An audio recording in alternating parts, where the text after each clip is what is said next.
Nicholas Bellini hated loose ends. That was the only reason he cut the Chicago deal short, closed negotiations 2 days ahead of schedule, and caught a red-eye back to Manhattan. The satisfaction of watching grown men sign contracts under duress should have carried him through the flight. But something itched beneath his skin, a feeling he couldn't name and didn't trust. The SUV dropped him at the entrance of his building at 2 a.m.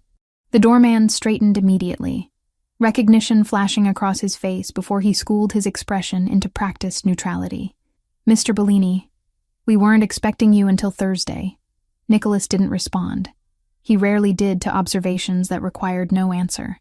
The elevator ride to the penthouse was silent, except for the mechanical hum of cables and gears. He rolled his shoulders, feeling the tension of 3 days spent in boardrooms and backrooms where deals were sealed with threats disguised as promises. The elevator doors opened directly into his foyer. Home. Sanctuary. The one place in this city where he controlled every variable, every entrance, every breath of air that moved through the space.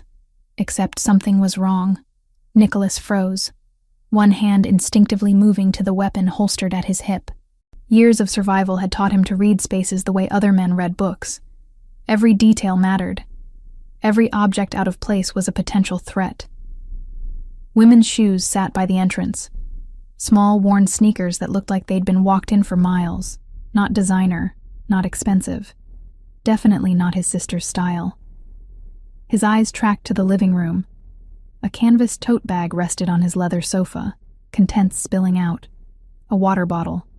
A paperback novel with a cracked spine. Keys attached to a cheap keychain. Lights spilled from the hallway leading to the bedrooms. Not the ambient glow of security lighting he'd programmed, but the harsh brightness of someone who'd turned on every switch. Nicholas drew his gun. The weight felt familiar in his palm, an extension of his hand. He moved through the penthouse with practiced silence, checking angles, clearing corners. The kitchen was empty, the dining room untouched. His office door remained closed, security panel still armed.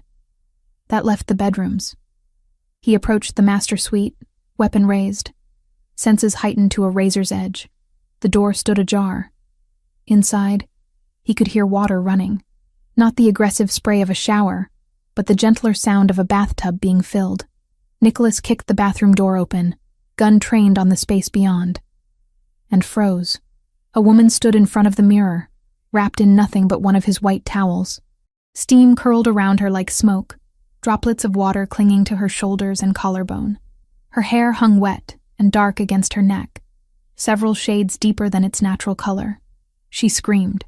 The sound was raw and genuine, born of pure terror. She stumbled backward until her spine hit the marble wall, hands clutching the towel tighter against her chest. Nicholas lowered the gun but didn't holster it. His heart hammered against his ribs, adrenaline still flooding his system. He forced his breathing to steady, forced his voice to emerge cold and controlled. "Who the hell are you?" The woman's eyes were wide, blue and terrified, darting between his face and the weapon in his hand. Her lips moved, but no sound came out. She was shaking, he realized. Full body tremors that made the towel slip slightly before she caught it. "I asked you a question." He kept his tone flat, dangerous. "You have 3 seconds to explain why you're in my home before I call security." "I'm Lauren." The words tumbled out in a rush. "Lauren Mitchell. I'm friends with Gabriella. Your sister. She said I could stay here. I'm so sorry.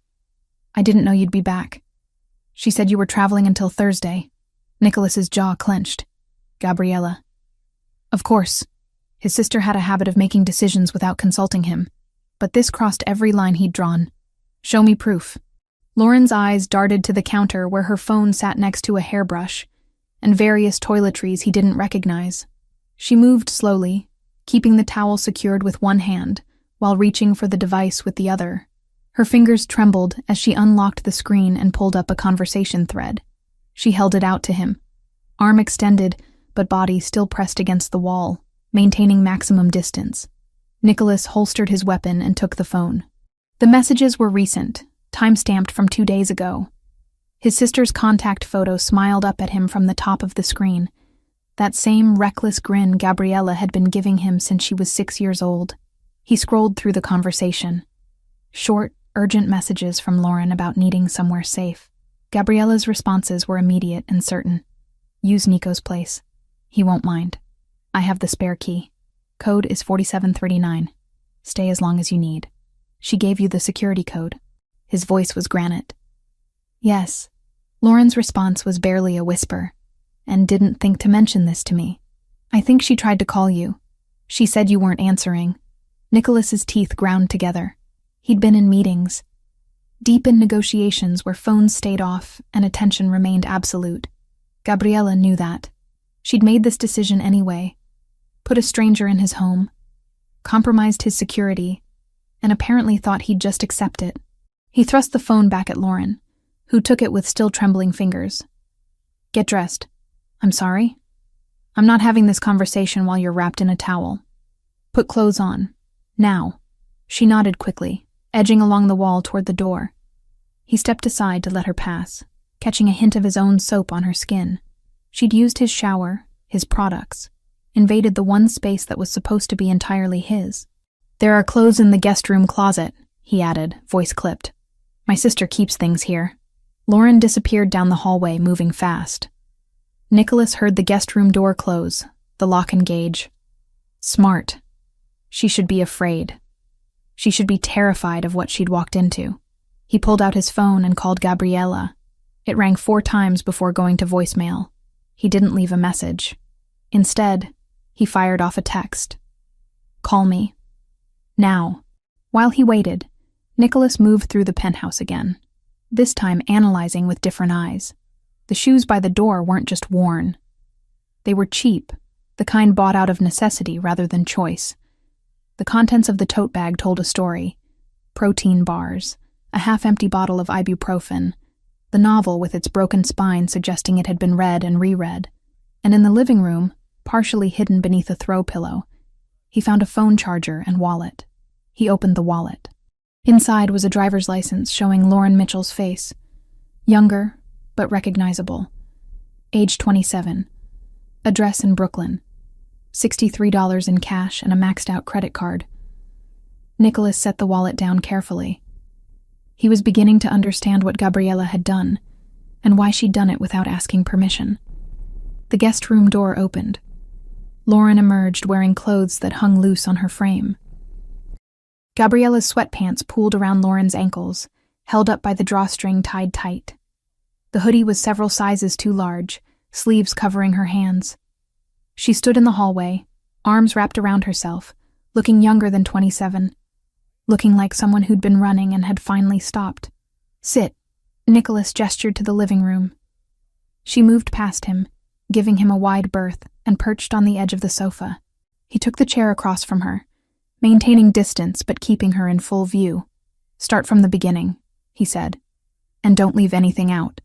Lauren swallowed hard. Her hands twisted in the oversized sleeves. I needed somewhere safe. Somewhere my ex-boyfriend wouldn't find me. Gabriella offered your place because you were traveling.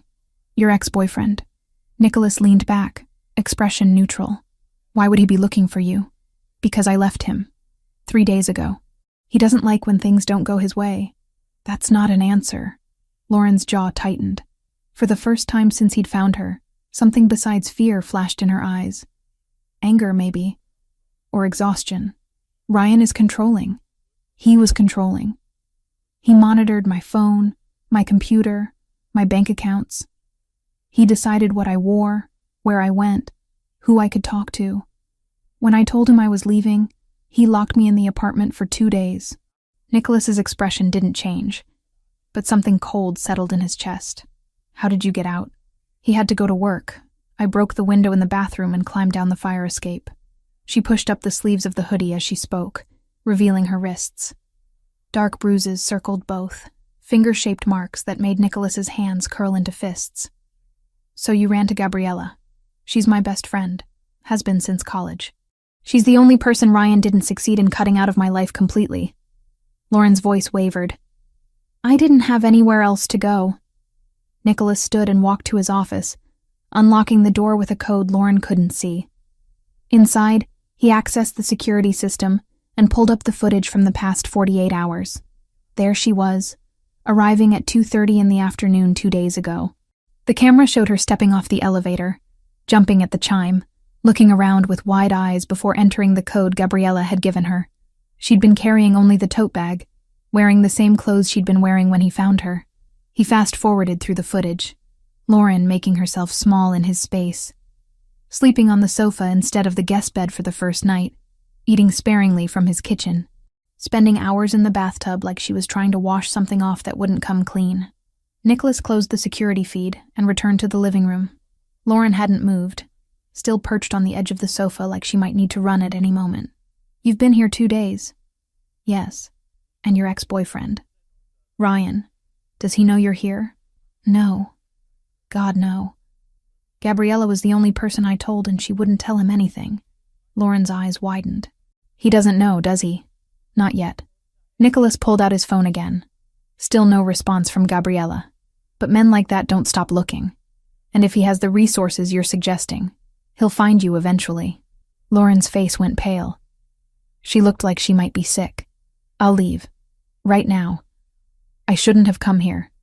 I shouldn't have put you in this position. It's 3 a.m. I don't care. I'll find somewhere else." "With $63 and a maxed credit card?" She flinched. "You went through my wallet. This is my home. Nothing here is private from me." Nicholas's voice was steel. "Sit down." Lauren had started to stand. She sank back onto the sofa, eyes bright with unshed tears. "I need to know more about Ryan," Nicholas continued. "Full name, where he works, what resources he has access to." "Why?" "Because my sister put you in my home, which makes you my responsibility until you leave it. And I protect what's mine." The words hung in the air between them. Lauren stared at him, trying to read past the cold mask he wore. She wouldn't find anything. Nicholas had spent years perfecting that control. "Ryan Foster," she finally said. "He works for some kind of import-export company. I don't know the details. He never talked about work, and when I asked questions, he'd get angry." Nicholas knew several import-export companies in this city. Most of them were fronts for operations that had nothing to do with legitimate trade. Does he have family? Friends? People he'd go to for help finding you? His father has money. Real money. Ryan uses that to his advantage. Lauren's hands twisted together. And he has a sister. Melissa. My sister. He's threatened to hurt her if I ever tried to leave. That was the detail that crystallized everything. Nicholas understood now why Gabriella had acted without permission. His sister knew him well enough to know he couldn't turn away from this. "Your sister? Where is she? Brooklyn?" "She's in nursing school at SUNY. She lives in the dorms." Nicholas made a note in his phone. He'd have someone checking on the sister by morning. If Ryan Foster was the kind of man who threatened women through their families, he was exactly the kind of problem Nicholas knew how to handle. "You'll stay here," he said, "until we figure this out. I can't ask you to do that." "You're not asking, I'm telling you." Nicholas stood, signaling the conversation was over. "The guest room is yours. Don't answer the door. Don't go near the windows. And don't leave this apartment without telling me first." Lauren nodded slowly, processing the sudden shift in her circumstances. "Thank you," she whispered. Nicholas didn't respond. He walked back to his office, already pulling up contacts on his phone. People who owed him favors. People who specialized in finding information others wanted hidden.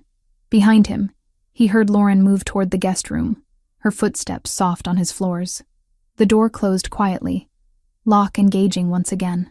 Nicholas stared at the security monitor showing the empty hallway. 2 days ago, his biggest concern had been closing a deal in Chicago. Now he had a terrified woman in his guest room, an ex-boyfriend who sounded like a serious threat, and a sister who'd made decisions that would require a long conversation.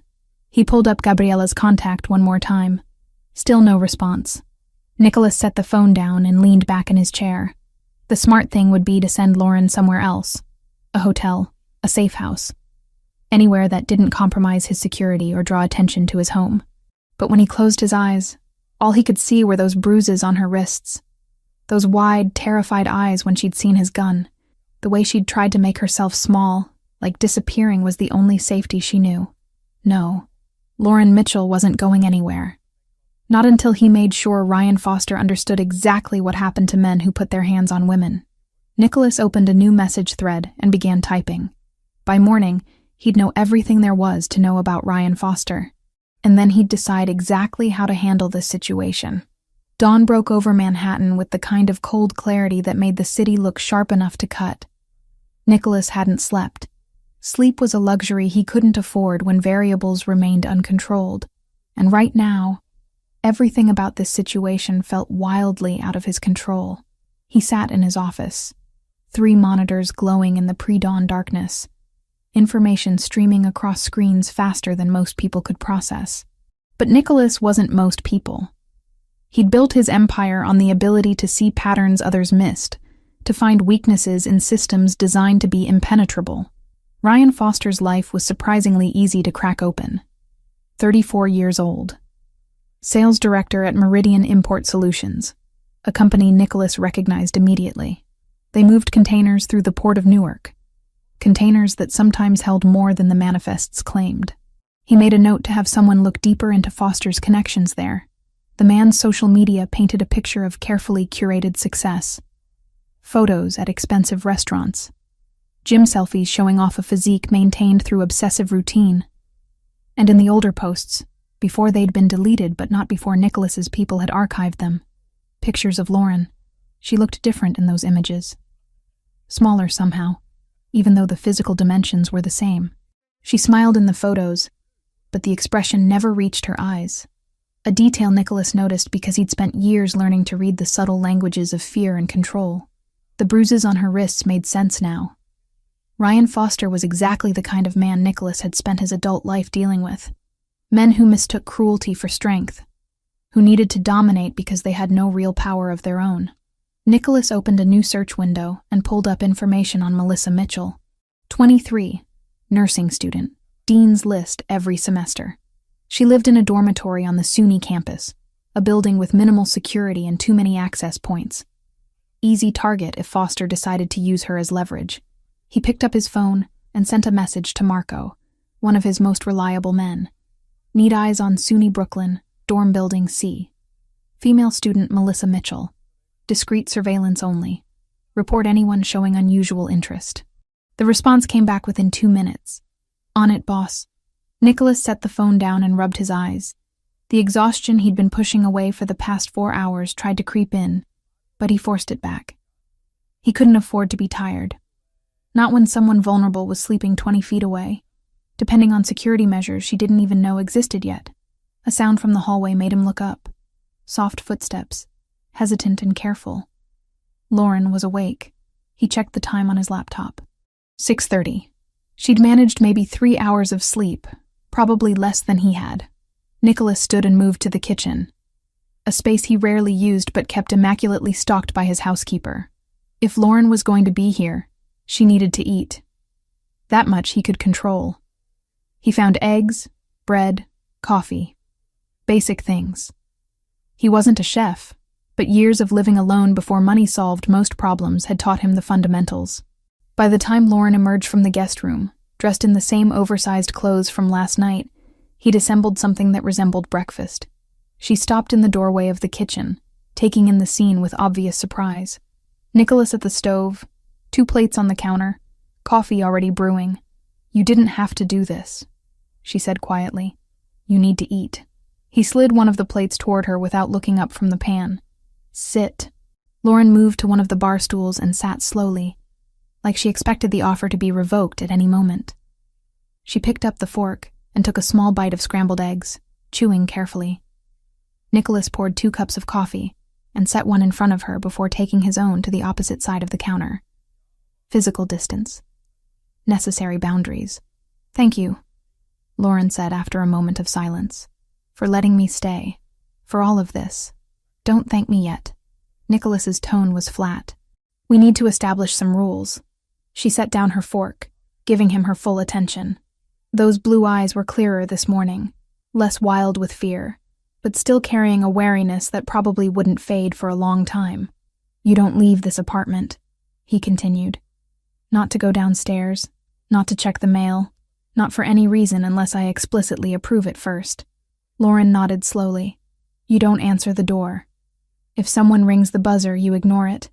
My security knows not to let anyone up without my permission, but I don't take chances. Okay.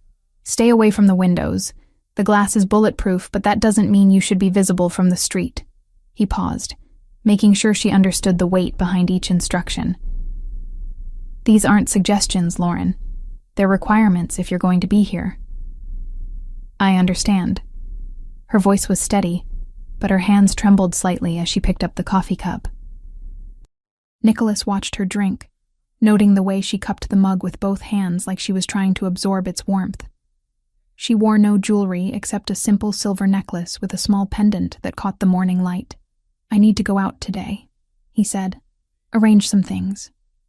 You'll be alone here for a few hours. I'll be fine. I'm also adding extra security to the building. You won't see them, but they'll be there. Lauren's brow furrowed slightly. Is that necessary? I mean, Ryan doesn't know I'm here? Yet. Nicholas set his coffee down with deliberate precision.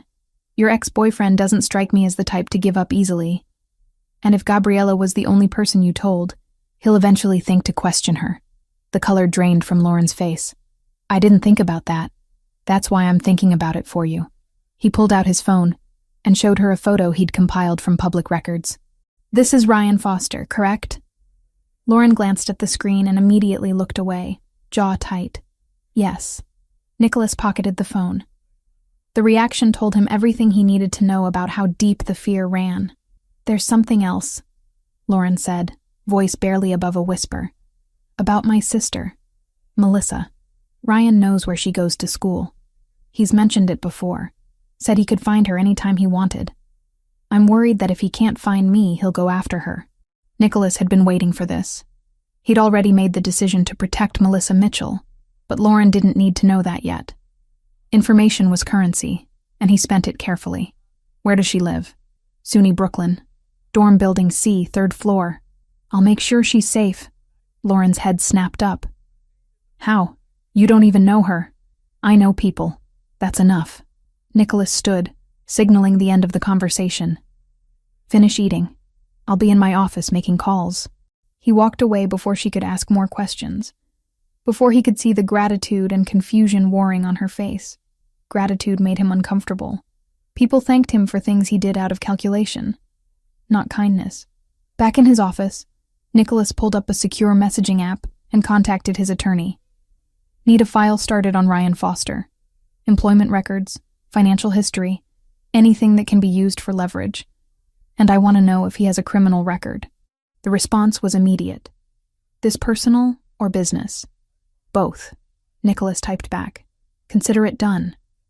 He spent the next hour making similar arrangements, pulling threads that would eventually weave into a complete picture of Ryan Foster's life. By the time Nicholas finished, he had surveillance on Melissa Mitchell, a private investigator digging into Foster's background, and security briefed on potential threats to watch for. The morning sun climbed higher, filling his office with natural light he usually ignored. But today, it made him aware of how little sleep he'd actually gotten, how the events of the past few hours had disrupted the careful routine he'd built. His phone buzzed. Finally. Gabriella. He answered on the first ring. Start talking. Good morning to you too, Nico. His sister's voice carried forced cheerfulness that immediately grated on his nerves. You gave a stranger access to my home. My security codes. My private space. Nicholas kept his voice low, but the anger beneath it was unmistakable. Without asking. Without even a courtesy call. I tried calling. You didn't answer. That's not permission, Gabriella. I know. Her tone shifted, losing the false brightness. I know, and I'm sorry. But you didn't see her, Nico. She showed up at my apartment at 2 a.m. with bruises all over and nowhere else to go. What was I supposed to do? Nicholas pinched the bridge of his nose. You were supposed to call me back. Leave a message. Send a text. Any form of communication that didn't involve compromising my security. Would you have said yes? The question hung between them. They both knew the answer. That's not the point. It's exactly the point. Gabriella's voice rose, passionate and defensive. Lauren is my best friend. She's been trapped with that bastard for 2 years, and when she finally got the courage to leave, I wasn't going to turn her away because you might say no. Nicholas heard movement in the hallway outside his office. Lauren, probably trying not to eavesdrop, but unable to help hearing raised voices through the partially open door. He switched to the language they'd grown up speaking, Italian rolling off his tongue with the ease of childhood habit. You put her at risk by bringing her here. You put yourself at risk. And you did it without thinking about the consequences. Gabriella responded in kind, her accent sharper than his. I thought about the consequences of doing nothing. That seemed worse. They argued for another 5 minutes, voices rising and falling in the rapid-fire exchange of two people who'd spent their entire lives pushing each other's buttons. Nicholas catalogued every point where Gabriella had acted recklessly, every decision made from emotion rather than logic. She countered with every time he'd prioritized control over compassion, safety over humanity. Finally, Gabriella's voice softened. Is she okay? Lauren? Is she safe? Nicholas glanced toward the hallway. He could see Lauren's shadow, hovering just out of sight. She's fine. She'll stay here until we figure this out. Thank you. Gabriella's relief was audible. I know I should have asked. I know I messed up. But thank you for taking care of her anyway. Nicholas ended the call without responding to the gratitude. He set the phone down and found Lauren standing in the doorway, arms wrapped around herself in that defensive posture he was starting to recognize. I understood some of that, she said carefully. Enough to know she was defending me. My sister makes impulsive decisions. Usually, I'm left cleaning up the aftermath. Nicholas stood and moved past her into the hallway. This time is no different. I'm not a mess that needs cleaning up. He stopped, turning to face her. She'd straightened her spine, chin lifted slightly in defiance. Good. Fear was necessary for survival, but too much of it made people weak. No, he agreed. You're a complication. There's a difference. Lauren flinched at the bluntness, but didn't back down. Then let me leave. I'll find somewhere else to go. You don't owe me anything. I told you last night. You're my responsibility now. That doesn't change because it's inconvenient. I don't want to be anyone's responsibility. What you want stopped mattering the moment you used my security code. Nicholas's voice was cold, final. You're here. You'll follow my rules. And when it's safe for you to leave, I'll tell you. Until then, stop arguing with the only person keeping you alive. The words landed like blows. Lauren's defiance crumbled, replaced by exhausted acceptance. She nodded once and retreated back toward the guest room. Nicholas watched her go, then checked his watch. Almost noon. Time to make good on his promise to secure the building. He left the apartment, taking the elevator down to the lobby where building management kept offices. The conversation with security took less than 10 minutes. Additional cameras, more frequent patrols, a list of approved visitors that currently contained exactly 0 names. Money smoothed over any questions about why the sudden increase in precautions. On his way back upstairs, Nicholas received a message from Marco. Eyes on the sister. All clear so far. We'll maintain position. Good. 1 variable controlled. Back in the apartment, Nicholas found Lauren exactly where he'd left her, curled up on the guest bed with her phone. She looked up when he appeared in the doorway. Your sister is being watched, he said without preamble. Discreetly. She won't know, but if Ryan Foster goes anywhere near her, I'll know about it. Lauren's eyes widened. You did that already? In the last few hours? I don't wait when it comes to security. Nicholas leaned against the doorframe. Your things. From your old apartment. I'm assuming you want them. I don't want to put anyone at risk by going back there. That's why you're not going. I'll send someone. Ryan might be watching the building. Let him watch. Nicholas pulled out his phone. Make a list of what you need. Essential items only. Someone will retrieve them when it's safe. Lauren hesitated, then started typing on her phone. After a minute, she showed him the screen. Clothes, toiletries, a few books, laptop, external hard drive with her work files. What kind of work? Nicholas asked. I teach art. Elementary school. Or I did. Lauren's expression clouded. Ryan made me quit last year. Said I was spending too much time with other people. Another detail that crystallized the full picture of Ryan Foster's control. Nicholas made a mental note to add it to the growing file. Send me that list. I'll handle it. He turned to leave, then paused. There's food in the kitchen. Help yourself. And Lauren? She looked up. Stop apologizing for existing here. It's exhausting. He left before she could respond, closing the door to his office and returning to the screens that showed him everything he needed to know about the world outside. Information flowed in throughout the afternoon. Foster had indeed hired a private investigator, a man named Reeves who specialized in finding people who didn't want to be found. Nicholas had files on Reeves within an hour, including details about 3 affairs, 2 gambling debts, and a daughter at Columbia who didn't know her father's line of work. Leverage, always useful. As evening approached, Nicholas emerged from his office to find Lauren in the living room, photo albums spread across the coffee table. She looked up guiltily when he entered. "I'm sorry. I was looking at the bookshelf and found these. I shouldn't have." "It's fine." Nicholas moved closer, recognizing the albums. His housekeeper must have left them out during her last organizing spree. "Those are old." "Is this Gabriella?" Lauren pointed to a photo of a young girl with dark braids, grinning at the camera with missing front teeth. 8 years old, just after she broke her arm trying to prove she could skateboard better than the boys in our neighborhood. A smile tugged at Lauren's lips. "That sounds like her." She flipped the page, revealing more photos. A teenage Nicholas, already tall and serious-eyed even then. Family gatherings, graduations, life documented in careful chronological order. "You looked so young here." Lauren touched a photo of Nicholas at 15. Suit ill-fitting, jaw set in a determined line. "That was my father's funeral." Nicholas's voice was neutral, fact without emotion. Lauren's hand jerked back like the photo had burned her. "I'm sorry. I didn't mean to. I told you to stop apologizing." He closed the album gently. It was a long time ago, but Lauren was looking at him differently now, seeing past the cold exterior to something underneath. The shift made Nicholas uncomfortable in a way he couldn't name. "I should start dinner," he said, retreating toward the kitchen. Lauren followed. "I can help. Do you know how to cook?" "Basic things. Ryan didn't like when I spent too much time in the kitchen. Said I was avoiding him." Nicholas pulled ingredients from the refrigerator without commenting on that particular detail.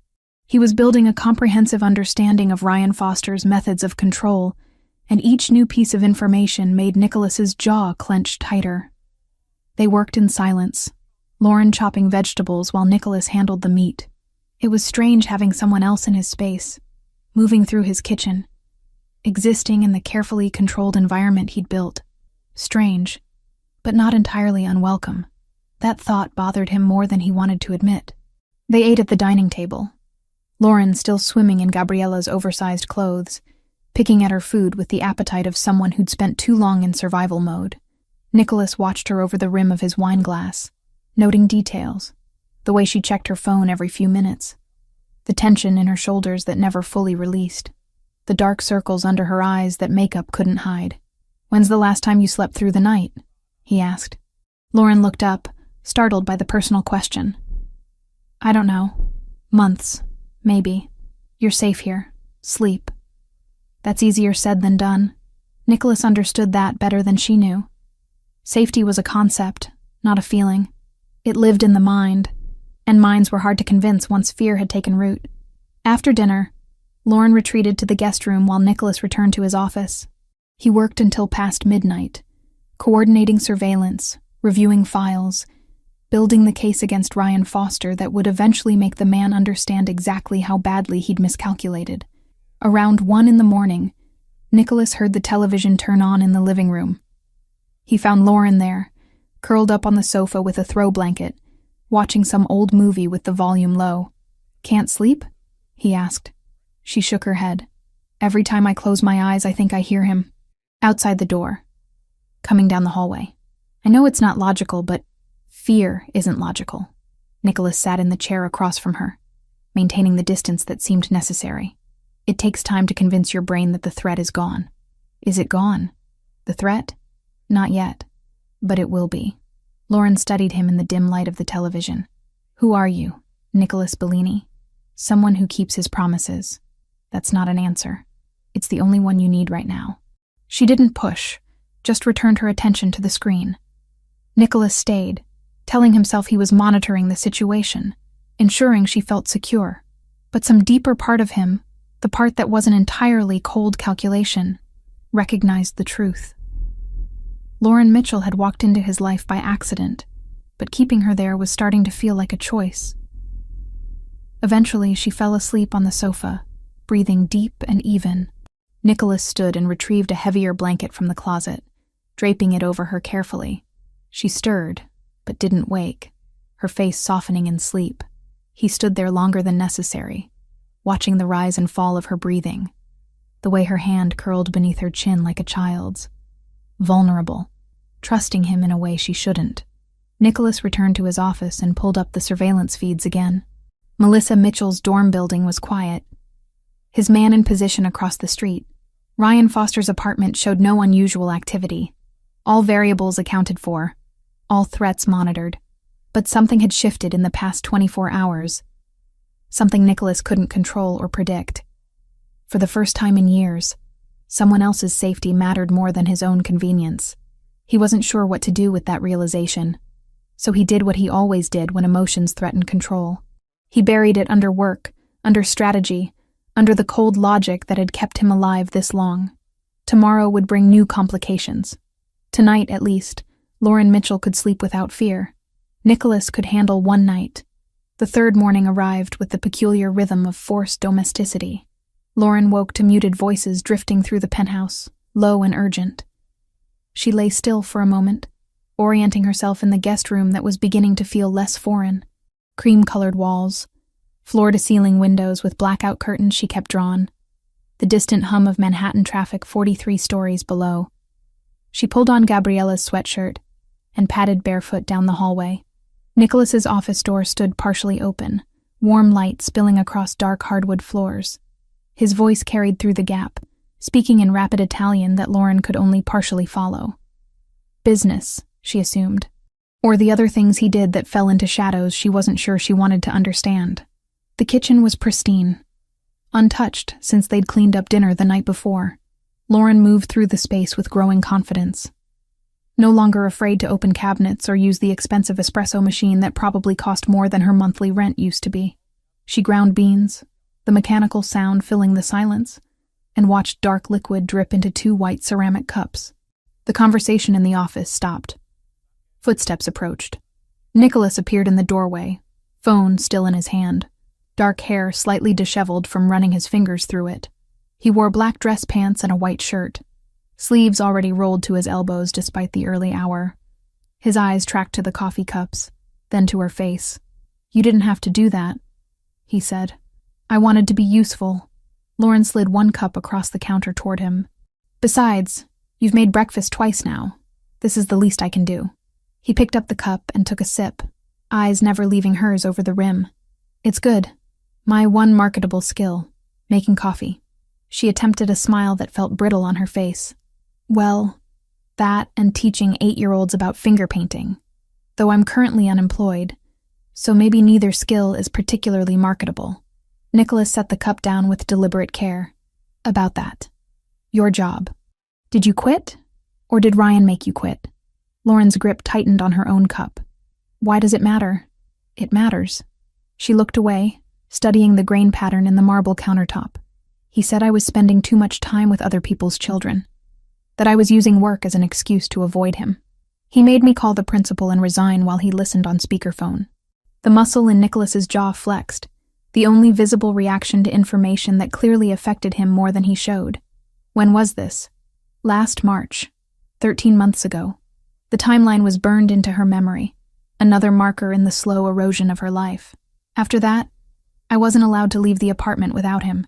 He said it was for my safety, that the neighborhood was dangerous. But really, it was just another way to keep track of where I was every minute of every day. Nicholas's phone buzzed against the counter. He glanced at the screen and his expression shifted, something cold and focused sliding into place. "That's my attorney," he said, already moving back toward his office. "Wait here." He disappeared through the doorway, and Lauren heard the conversation resume, this time in English, clipped and professional. She caught fragments. Legal implications, and filing false reports, and leverage if needed. Her stomach twisted. Whatever Nicholas was doing, it involved lawyers and strategy and resources she couldn't begin to comprehend. Part of her wanted to know every detail. Another part, the part still learning to trust, worried about what debts she might be accumulating without realizing it. 10 minutes later, Nicholas emerged with an expression that made Lauren's pulse spike. "What is it?" she asked. "What happened?" "Your ex-boyfriend filed a police report yesterday." Nicholas's voice was controlled, factual, claiming you stole $15,000 from him before you left. He circulated your photo to local precincts and hired a private investigator to find you. The room tilted slightly. Lauren gripped the edge of the counter to steady herself. "That's not true. I didn't take anything from him. I barely escaped with my purse." "I know." Nicholas moved closer, not touching, but solid and grounding in his certainty. "The report is fabricated. My attorney is already working on documentation to prove it, but that's not what concerns me right now. What concerns you? Ryan Foster also mentioned your sister in the report. Said she might know your whereabouts. Said he's concerned she might be in danger if you're having some kind of mental health crisis." Lauren's coffee cup slipped from her fingers, shattering against the tile floor. Brown liquid spread across white stone like blood. "Melissa," she whispered. "He's going after Melissa. He's laying groundwork." Nicholas pulled out his phone, already typing, creating a narrative that makes him look like the concerned boyfriend, and you look unstable. It's calculated. I have to warn her. I have to call her right now. Lauren lunged for the phone Nicholas had given her 2 nights ago, but he caught her wrist, gentle but immovable. "Not yet. Wait." "Wait?" Her voice rose, panic sharp and cutting.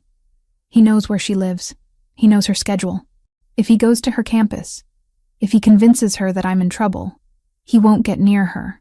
Nicholas released her wrist and turned his phone screen toward her. "A text conversation with someone named Marco. I've had surveillance on your sister since the morning after you arrived. She's protected." Lauren stared at the screen, reading messages about shift changes and all clear reports and coordinates that mapped to Melissa's dorm building. The timestamps went back 48 hours. "You've been watching her," Lauren said slowly, "for 2 days. And you didn't tell me. I didn't want to worry you until there was something concrete to worry about.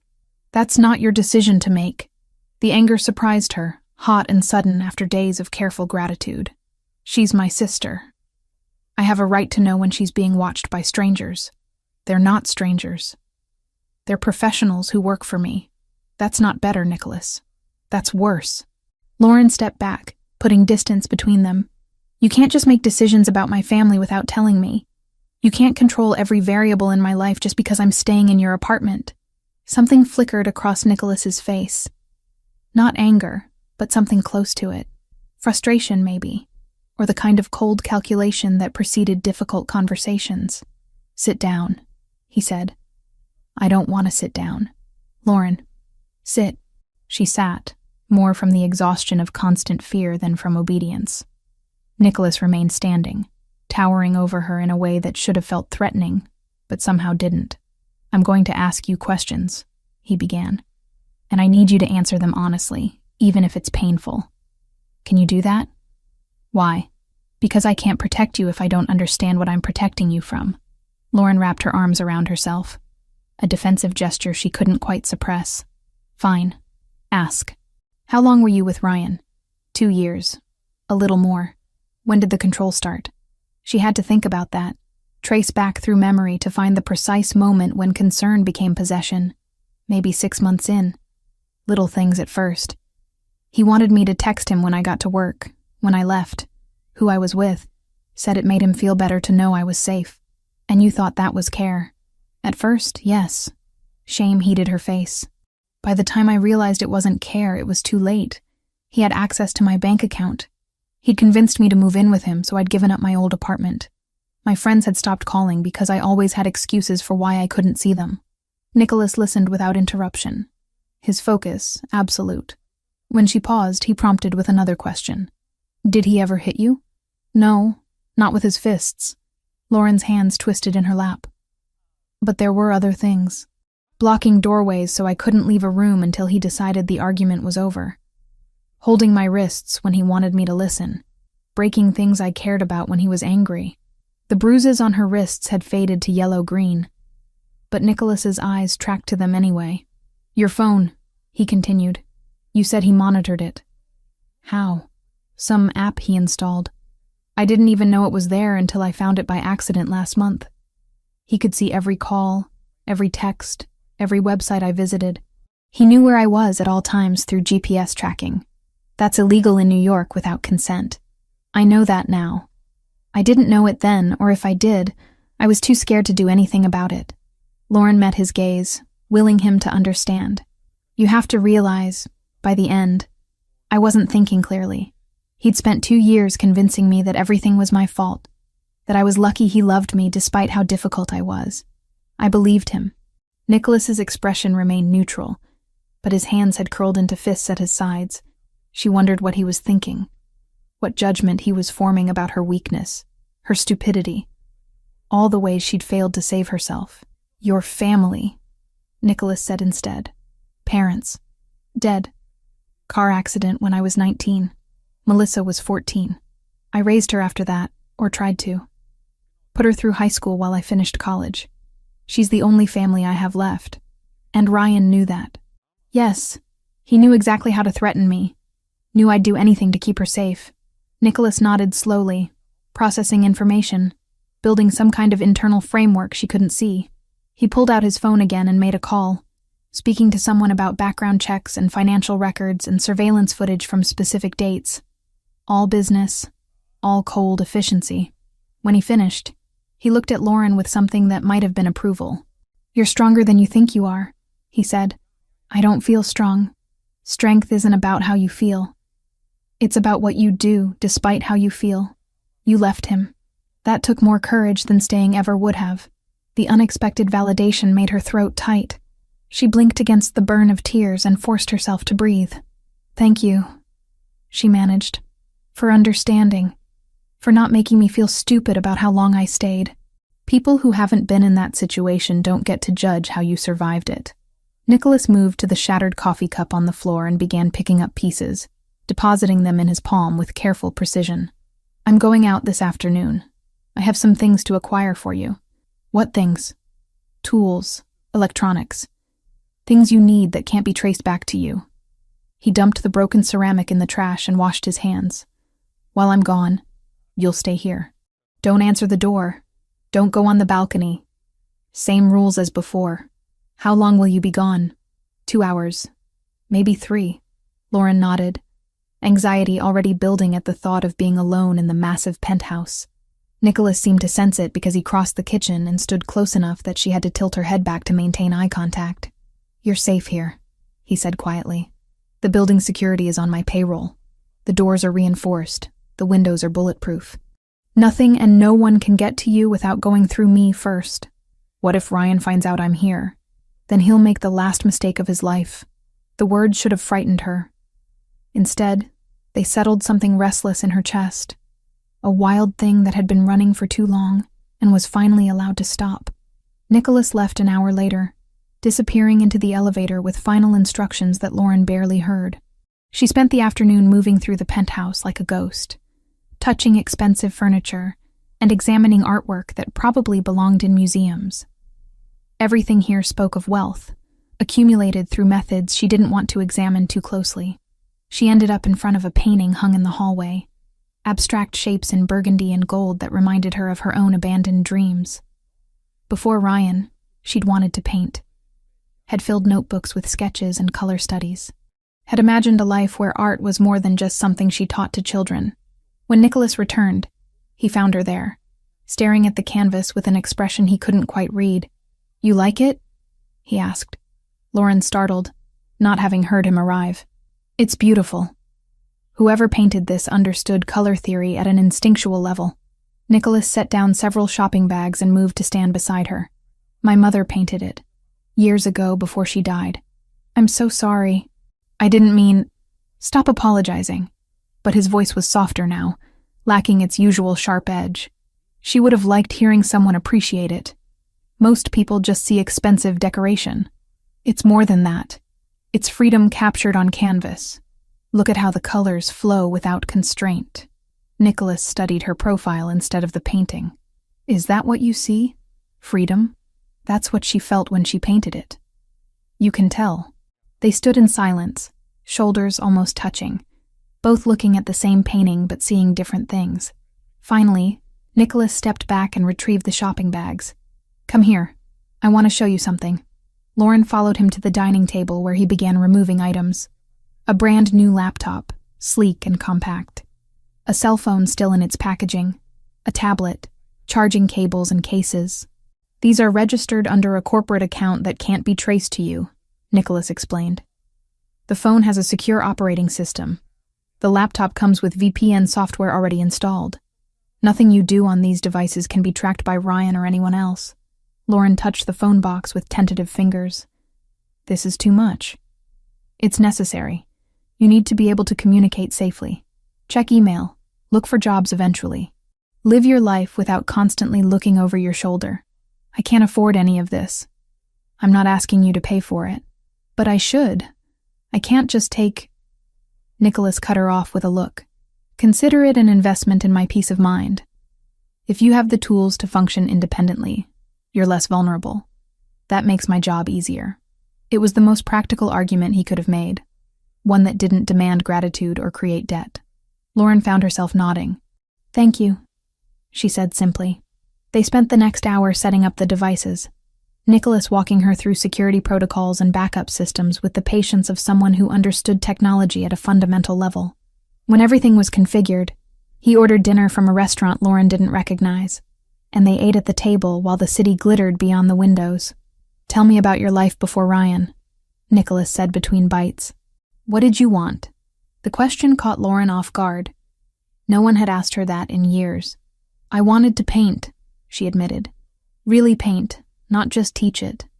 I used to visit galleries every weekend, study different artists, imagine what it would feel like to see my own work hanging on those walls. Why didn't you? Money. Time.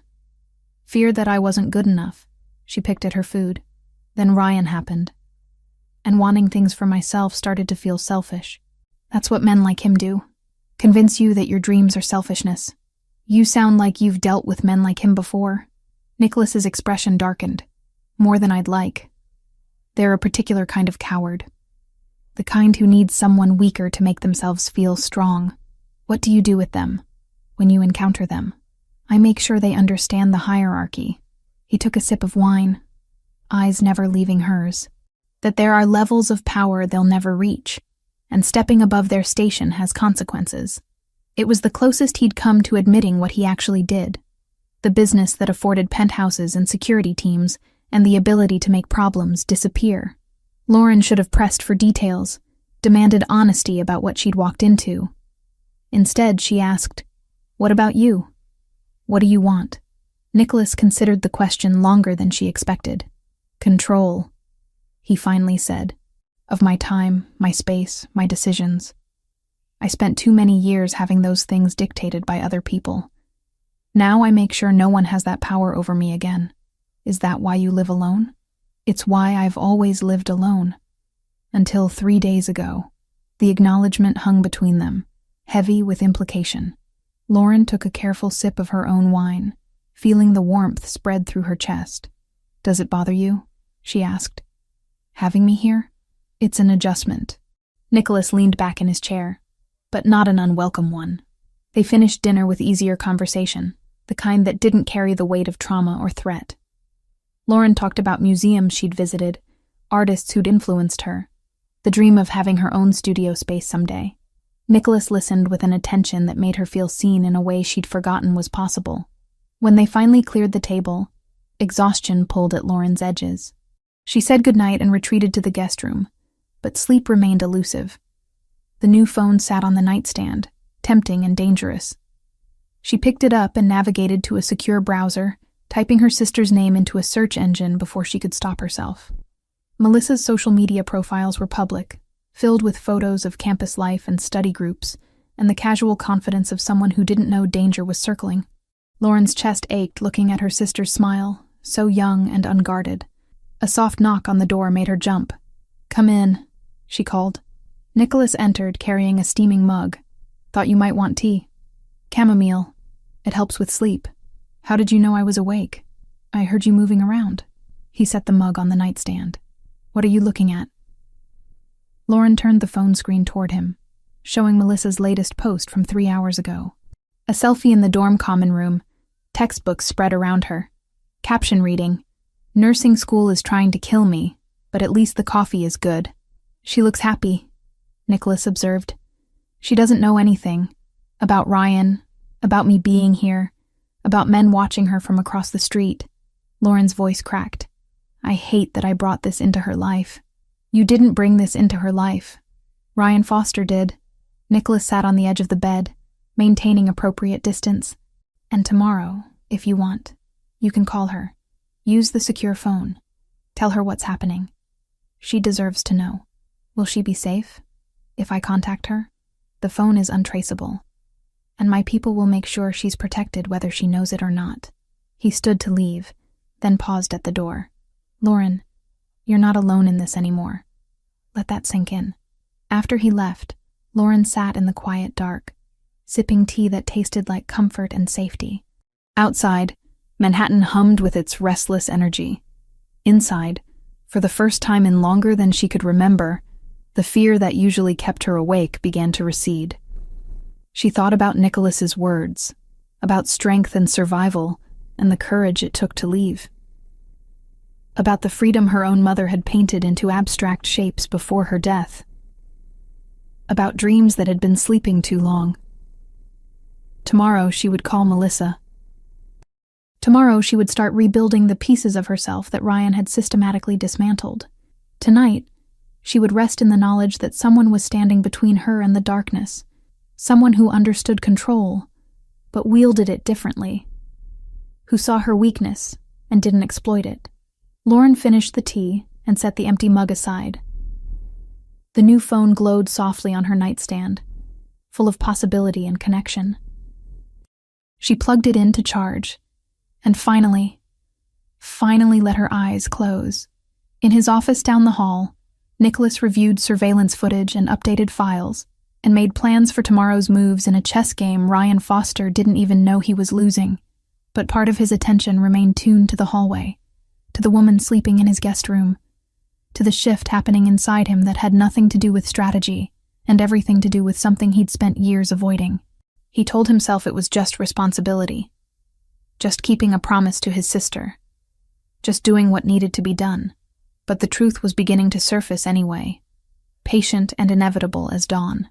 After 5 days in the apartment, something unexpected happened. Not a crisis or a threat, but the quiet formation of routine.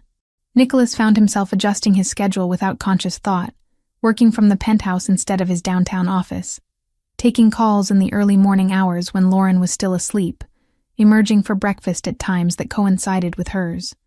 He told himself it was practical. Monitoring the situation required proximity. But the truth sat heavier in his chest each morning when he heard her moving through his space, no longer tiptoeing like an intruder, but walking with the confidence of someone who belonged. That morning, Nicholas finished a conference call with associates in Chicago and stepped out of his office to find Lauren standing in the living room, staring at the dining table with an expression caught between confusion and something that looked dangerously close to hope. Art supplies covered the dark wood surface. Watercolor pads, professional-grade brushes still in their packaging, tubes of paint in colors that spanned the full spectrum. A portable easel leaned against a chair. Pencils, charcoal, fixative spray, everything an artist might need to actually create instead of just dream. Lauren turned when she heard his footsteps, eyes wide and questioning. "Did you do this?" she asked. Nicholas moved closer, surveying the supplies with feigned casualness. "You mentioned wanting to paint. These were delivered this morning. Nicholas, this is hundreds of dollars worth of materials. I can't accept—" "You're not accepting. You're using." He picked up one of the watercolor pads, flipping through blank pages. "Consider it payment for tolerating my presence at breakfast every morning." A laugh escaped her, surprised and genuine. "You're paying me to eat with you? I'm providing tools. What you do with them is your choice." He set the pad back down. "My housekeeper was going to throw out that corner of the guest room anyway. Might as well fill it with something useful." The lie was transparent, but Lauren didn't call him on it. Instead, she reached out and touched one of the brush handles with reverent fingers. "Thank you," she said softly. This means more than you know. Nicholas nodded once and retreated to his office, before the gratitude could settle too deeply. He had work to complete, calls to make, a situation to manage. The art supplies were strategic, a way to keep Lauren occupied and calm. Nothing more. He almost believed it. An hour later, his phone buzzed with a message from Marco. Old apartment clear. No surveillance detected. Safe to retrieve items. Nicholas stood and found Lauren in the guest room, already experimenting with the watercolors, testing colors on scrap paper with the focus of someone rediscovering a lost language. Your apartment is clear, he said from the doorway. We can get your things today. Lauren's head snapped up. Really? You're sure it's safe? My people have been monitoring it for 48 hours. Ryan hasn't been near the building. Either he's given up on that location or he's looking elsewhere. Probably elsewhere. Lauren set down her brush. He doesn't give up easily. Neither do I. Nicholas pulled out his phone. I'm having Gabriella meet my driver there. She has your spare key, correct? Yes, but I should go. I know where everything is. What's important? You're staying here. The familiar argument rose in Lauren's throat. Nicholas could see it building. But before she could launch into reasons why she should be allowed to leave the penthouse, his phone rang. Gabriella's name flashed on the screen. Your sister has impeccable timing, he muttered, answering. What? Good morning to you too, Nico. Gabriella's voice carried forced cheer. I'm outside Lauren's old building. Your very intimidating driver is here. Should I be worried? Marco? He's harmless. He's 6'4" and hasn't smiled once. Like I said. Harmless. Nicholas switched to speakerphone. You have the key? Yes. And I brought extra bags in case there's more than Lauren remembers. Papers rustled in the background. Is she okay? Can I talk to her? Nicholas held the phone toward Lauren, who took it with both hands. Gabby, you don't have to do this. Of course I do. What are friends for, if not breaking into abandoned apartments to steal back your stuff? Gabriella's tone shifted, losing its lightness. How are you, really? My brother isn't being too controlling, is he? Lauren glanced at Nicholas, who made no attempt to hide that he was listening. He's been good to me, Lauren said carefully. Better than I deserve. You deserve everything, Lauren. Don't forget that. Gabriella's voice hardened. Nico, you still there? Unfortunately. Treat her right. I mean it. She's not one of your business arrangements. Nicholas felt irritation spike in his chest. I'm aware of that. Good. Because if you hurt her, I know where you live. You're literally standing outside an apartment I own. Your threats need work. Lauren pressed her lips together to suppress a smile. The siblings bickered for another minute before Gabriella ended the call with a promise to be at the penthouse within 2 hours. Your sister is protective of you, Nicholas observed. She's the only family I had for a long time. Before Melissa, I mean. Lauren handed the phone back. She was there when I had nothing. Literally nothing. I showed up at her apartment after my parents died, with a garbage bag full of clothes and about $50 in cash. She took me in without question. Loyalty like that is rare. Which is why I need to make sure I'm not putting her in danger by being here. Nicholas pocketed his phone and leaned against the doorframe. Gabriella can handle herself. She's been navigating my world since she was old enough to understand what our family actually does. It was the most direct acknowledgement he'd made about the nature of his business. Lauren absorbed it without visible reaction. What does your family do, Nicholas?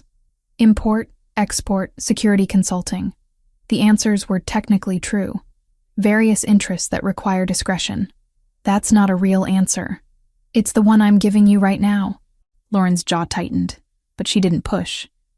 Instead, she turned back to her watercolors, dismissing him with the focus of her attention. Nicholas recognized the tactic. It was one he used himself when conversations ventured into territory he preferred to avoid. He returned to his office and pulled up the latest report from his investigator. The information that loaded on his screen made his blood run cold. Ryan Foster's connections ran deeper than anticipated. Meridian Import Solutions wasn't just moving containers through Port Newark. They were processing shipments for the Cartel del Golfo, one of Mexico's most dangerous criminal organizations. The implications were staggering. This wasn't a domestic abuser with resources. This was a man connected to people who made violence a business model. Nicholas picked up his phone and called his attorney. "Tell me you've seen the report on Foster," he said without preamble. "Just came through 10 minutes ago." This changes the situation significantly. That's an understatement. If Foster has cartel connections, he has access to resources I didn't account for. Nicholas pulled up additional files on his computer.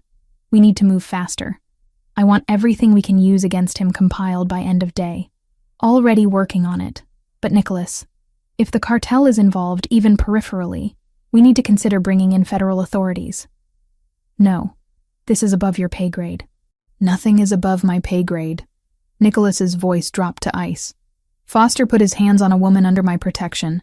The cartel connection doesn't change that. It just means I need to be more creative about how I handle it." His attorney sighed. "You're going to do what you want, regardless of my advice, aren't you? That's why I pay you to make sure it's legal. Or at least defensible."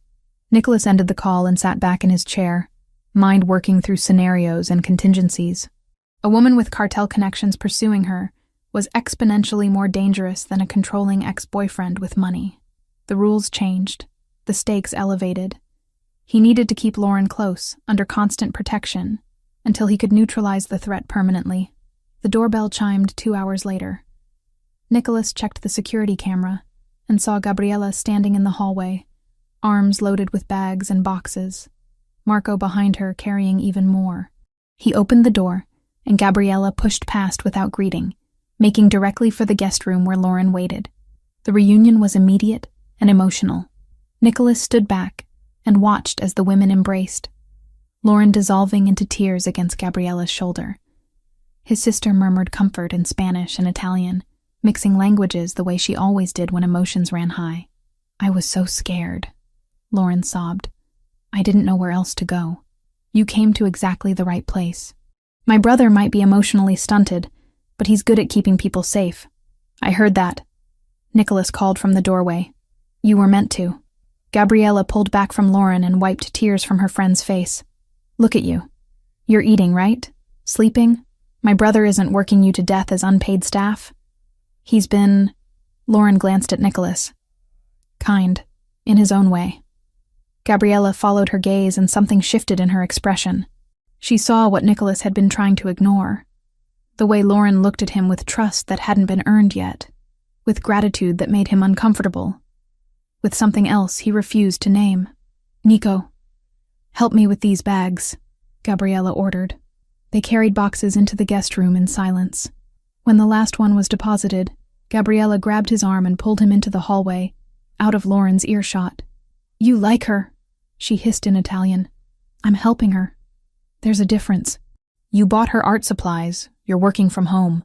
You haven't kicked her out even though having her here disrupts everything about your carefully controlled life." Gabriella poked his chest. "You like her." Nicholas removed her finger with deliberate care. "What I feel is irrelevant. She needs protection. I'm providing it. Keep telling yourself that." Gabriella switched to English, voice softer. "But Nico, be careful. She's been through hell. The last thing she needs is someone else with control issues." The barb hit deeper than Nicholas wanted to admit. "I'm not Ryan Foster. I know that." "But do you?" Gabriella squeezed his arm once, then returned to the guest room where Lauren was unpacking boxes with shaking hands. Nicholas retreated to his office, Gabriella's words echoing uncomfortably in his head. He wasn't like Foster. He didn't use control to diminish people. He used it to protect them, to create order and chaos, to prevent the kind of violence that had taken his father and shaped his entire life. But the line between protection and possession was thinner than he liked to acknowledge. An hour later, after Gabriella had left with promises to visit again soon, Nicholas found Lauren in the living room. She'd spread her recovered belongings across the sofa, sorting through them with methodical care. Books, clothes, jewelry, the accumulated evidence of a life interrupted. She held a small wooden box, fingers tracing the carved lid. "My mother's," she explained without him asking. "She kept letters in here, from my father when they were dating. I thought Ryan had thrown it away, but Gabriella found it in the back of the closet." Nicholas moved closer, drawn despite himself. "You should keep that somewhere safe." "I will." Lauren opened the box and removed a stack of faded envelopes. These are the only proof I have that my parents loved each other, that good relationships exist. They do exist, just not with men like Foster. Lauren looked up at him, blue eyes searching. What about with men like you? The question hung between them, heavy with implication. Nicholas should have deflected, changed the subject, reinforced the professional distance that was already eroding too quickly. Instead, he found himself answering honestly. I don't do relationships. They require vulnerability I'm not equipped for. That's not true. You're vulnerable with Gabriella. My sister is different. She's family. And I'm what? An obligation? Nicholas sat in the chair across from her, maintaining the physical distance even as emotional proximity became unavoidable. You're someone I'm choosing to help. That's more than obligation. Lauren absorbed this, setting the letters aside. Can I ask you something personal? You can ask. I may not answer. Your father.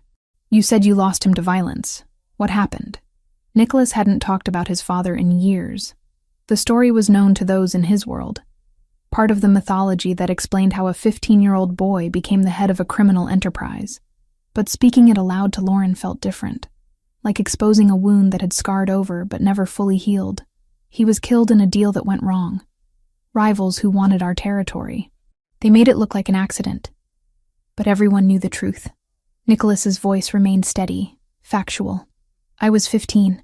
My mother died 2 years earlier from cancer. Gabriella was 8. Someone had to take control of the family business or everything our father built would have been absorbed by stronger organizations. So you became the boss at 15. I became what I needed to be. Lauren leaned forward. That's not the same thing. What did you want to be? The question was simple but devastating. Nicholas realized he couldn't remember the last time someone had asked what he wanted instead of what he'd achieved. It doesn't matter. I made my choices. It matters to me.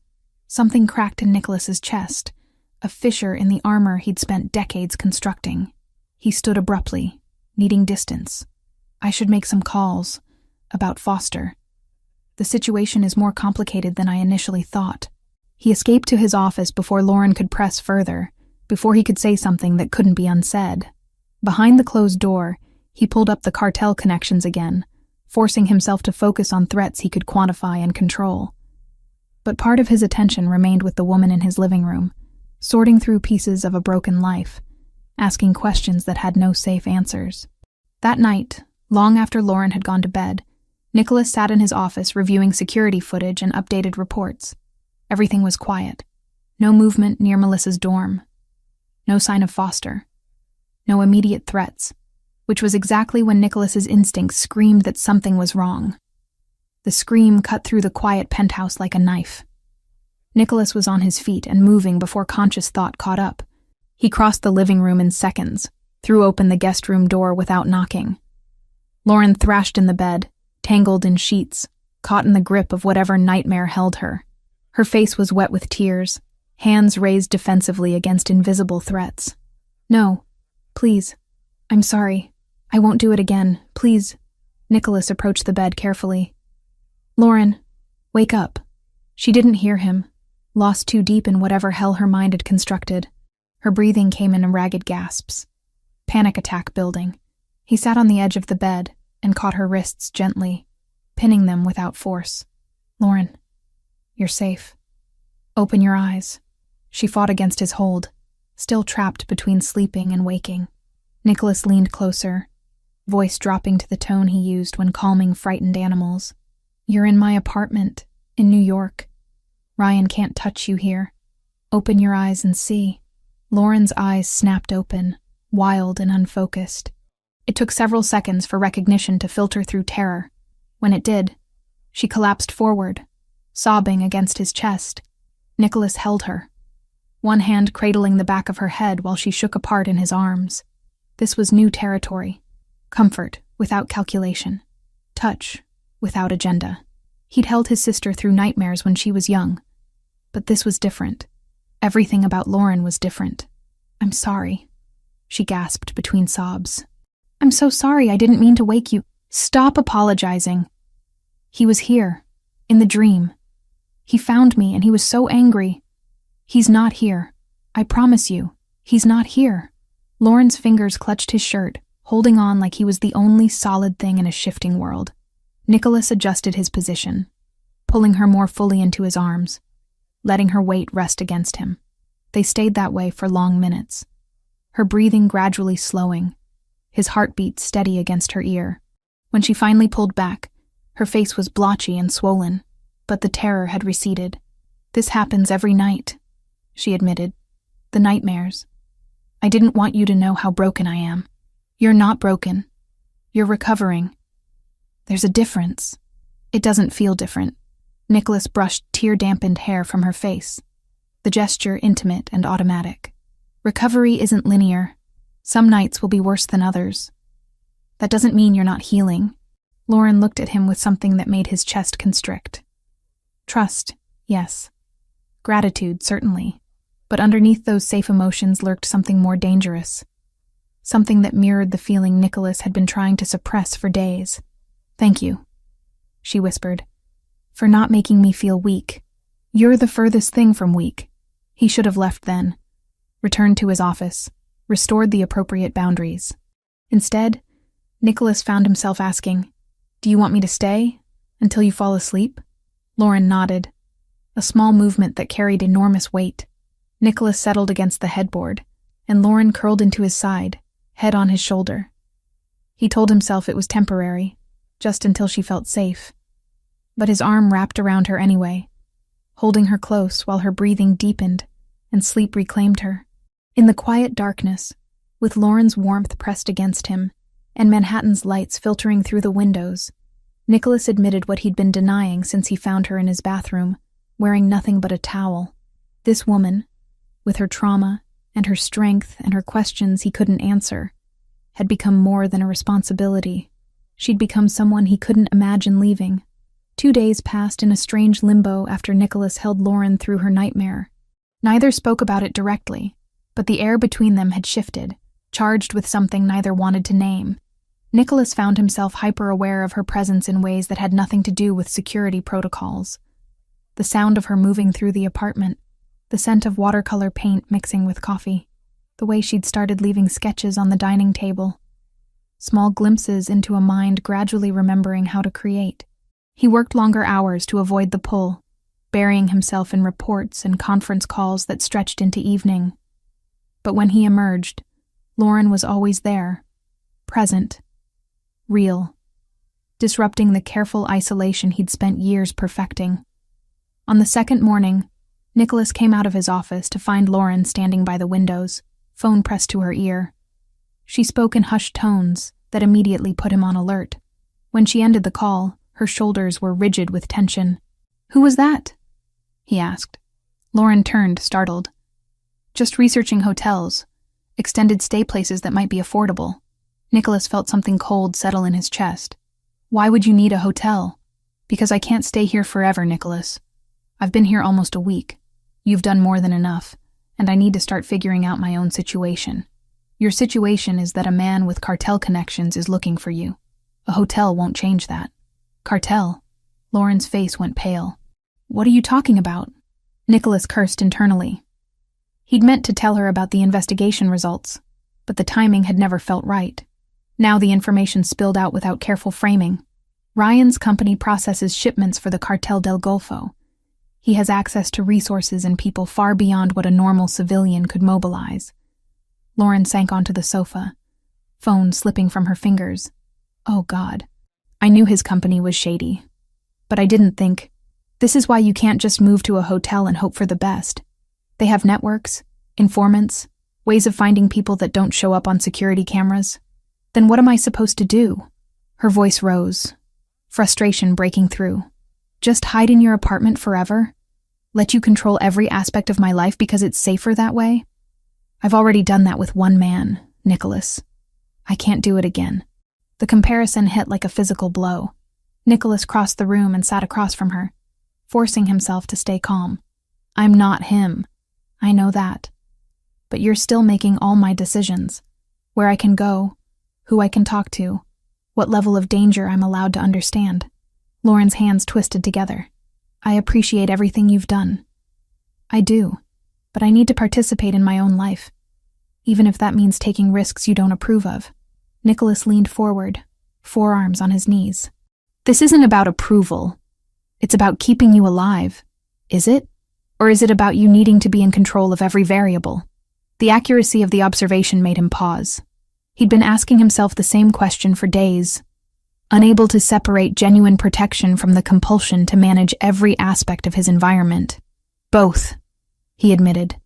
I won't pretend otherwise, but that doesn't change the fact that leaving here puts you in danger, and staying here puts you in danger. Your sister. Everyone connected to you. Lauren stood and paced to the window. Maybe the hotel is the best option. Put distance between us before Ryan figures out I'm here. He won't figure it out. You can't guarantee that. No, but I can make sure that if he does, he regrets it. Nicholas stood as well, closing the distance between them. You want honesty? Fine. This stopped being about obligation 3 days ago.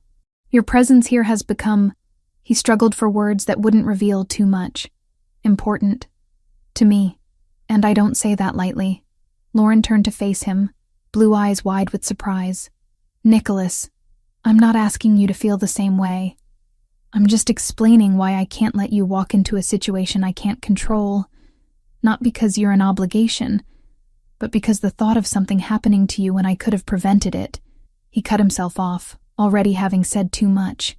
The confession hung between them, raw and unprotected. Lauren's expression softened, walls coming down to reveal the same complicated feelings he'd been fighting. I feel safe with you, she said quietly. For the first time in years, I'm not constantly afraid. That terrifies me almost as much as Ryan does. Because I don't know what happens when this is over, when I'm no longer in danger, and there's no reason for me to be here. Nicholas reached out and tucked a strand of hair behind her ear, the gesture achingly familiar after 2 nights ago. Then we'll figure that out when the time comes. That's not a plan. No, but it's honest. Lauren leaned into his touch, just slightly, and Nicholas felt the moment stretch taut with possibility. He was about to say something more, something that would cross the careful lines he'd drawn, when his phone exploded with noise. Marco's name flashed on the screen. Nicholas answered immediately. Years of training pushing personal feelings aside. Talk to me. Boss, we have a problem. Foster was just spotted at SUNY Brooklyn. He approached the sisters' dorm building 20 minutes ago. Campus security turned him away, but he's circling the area. Looks like he's planning another approach. Ice flooded Nicholas's veins. Where is she now? Still in her dorm. We have eyes on all exits. He won't get near her, but he knows where she is now. Nicholas processed the information with mechanical efficiency. Maintain position. I'm sending additional support. And Marco? If he tries to enter that building, you have my permission to intervene directly. He ended the call and found Lauren staring at him with growing panic. What happened? Is it Melissa? Ryan was at her campus. He was turned away, but he knows where she lives now. Nicholas was already moving, pulling up contacts on his phone. He's escalating. I need to call her. Right now. She needs to know. Use the secure phone. Nicholas handed her the device he'd given her days ago. Tell her what's happening. Tell her there are people watching out for her, but she needs to be careful. Lauren's hands shook as she dialed. Nicholas could hear the phone ring once, twice, 3 times before a young voice answered. Lauren? Oh my God, I've been so worried. You haven't answered any of my texts. Melissa, listen to me. Lauren's voice cracked. I need you to stay calm. But there's something you need to know. Nicholas moved to his office and began making calls, mobilizing resources, creating layers of protection around a young woman he'd never met, but who mattered because she mattered to Lauren. Within 10 minutes, he doubled the surveillance team, alerted campus security through back channels, and arranged for an unmarked car to be available if Melissa needed immediate extraction. When he returned to the living room, Lauren was still on the phone, but her face had shifted from panic to confusion. What do you mean you've noticed them? Lauren asked. What men? Nicholas could hear Melissa's response through the speaker. There's been this guy in a black jacket who's always across from my building, and another one who sits in the library even though he never opens a book. They're not creepy or anything, just present, like security or something. Lauren's eyes found Nicholas's. Understanding dawned slowly, followed by something that looked like wonder mixed with exasperation. "They're there to protect you," Lauren said. "They work for someone I trust." "Protect me from what?" "From Ryan. He's been looking for me, and I was worried he might try to use you to find me." Melissa's voice hardened with anger. "That bastard. I knew something was wrong when you disappeared. Are you safe?" "Where are you?" "I'm safe. I can't tell you where, but I'm safe. And now you know about the security. If you see Ryan, if he tries to approach you, you call the police immediately, and then you call this number." Lauren rattled off Nicholas's private line from memory. "Someone will come get you within minutes." They talked for another 10 minutes, Lauren reassuring her sister while Melissa asked questions that Lauren couldn't fully answer. When the call finally ended, Lauren sat motionless, phone clutched in both hands. "You've been protecting her this whole time," she said. "Since the first night I was here." "Yes. And you didn't tell me because you thought I'd worry." "Yes." Lauren stood and moved toward him, each step deliberate. When she reached him, she didn't stop until they were inches apart. "Thank you," she said simply. "For keeping her safe, for letting me call her, for all of it." Nicholas resisted the urge to pull her closer. Ryan being at her campus changes things. He's getting desperate. "What are you going to do?" "What I should have done days ago. Have a conversation with him that makes our positions very clear." "Nicholas, this isn't negotiable, Lauren. He threatened your sister. That crosses a line he doesn't get to walk back from." He moved past her to his bedroom, changing into clothes that wouldn't show blood if the conversation became physical. When he emerged, Lauren blocked his path to the door. "You're going to hurt him. I'm going to make sure he understands that certain actions have consequences. Don't do something you'll regret because of me." Nicholas placed both hands on her shoulders, holding her gaze with intensity that left no room for misunderstanding. "I won't regret protecting you, or your sister, or making sure Ryan Foster never looks in your direction again." He released her and moved toward the elevator. "Stay here. Lock the door. I'll be back in a few hours." "Nicholas, wait!" But the elevator doors were already closing. The drive to Ryan Foster's office building took 20 minutes. Nicholas sat in the back of the SUV with Marco and another associate, reviewing the layout, planning approach angles, calculating variables. It was familiar work, the kind of strategic thinking that had kept him alive through 2 decades of navigating dangerous territories. They waited in the parking garage until Foster emerged from the building, alone and overconfident. Nicholas approached from behind, Marco flanking left while the other man moved right. By the time Foster realized he wasn't alone, escape was impossible. "Ryan Foster," Nicholas said pleasantly. "We need to talk." Foster turned, recognition flashing immediately to defensive aggression. "Who the hell are you?" "Someone with information about Lauren Mitchell." "I understand you've been looking for her." Foster's eyes lit with predatory interest. "You know where she is?" "I do, which is why I'm here to deliver a message." Nicholas stepped closer, invading personal space with deliberate intimidation. "Stop looking. Stop asking questions. Stop going near anyone connected to her. Pretend she never existed. She stole money from me. I'm pressing charges." "No, you're not. Because the report you filed is fabricated, and I have documentation proving it." "You're going to withdraw that report. You're going to tell your private investigator that you're no longer interested in finding her, and you're going to stay far away from her sister." Foster's jaw clenched. "You can't tell me what to do. Do you have any idea who I work for?" "Meridian Import Solutions, which processes containers for the Cartel del Golfo." "Yes, Ryan. I know exactly who you work for." Nicholas's voice dropped to something cold and final. "The question is, do you know who I am?" He watched understanding filter across Foster's face. The man had connections in the criminal world. He recognized power when he confronted it directly. "Lauren is under my protection now," Nicholas continued, "which means she's untouchable. If you approach her, her sister, or anyone else connected to her, you won't have to worry about legal consequences. You'll have to worry about me. And trust me when I say that legal consequences would be preferable." Foster tried to hold his ground, puffing up with false bravado. "You're threatening me? I'm explaining reality. What you do with that information is your choice." Nicholas turned to leave, then paused. Oh, and Ryan, if I find out you've retaliated in any way, if Lauren so much as receives a threatening text message, I will personally ensure that your employers learn about your very expensive gambling problem and your habit of skimming from shipment manifests. I assume they'll be understanding about that. The color drained from Foster's face. Marco stepped forward, shoulders square and intimidating. My associate will escort you back to your car.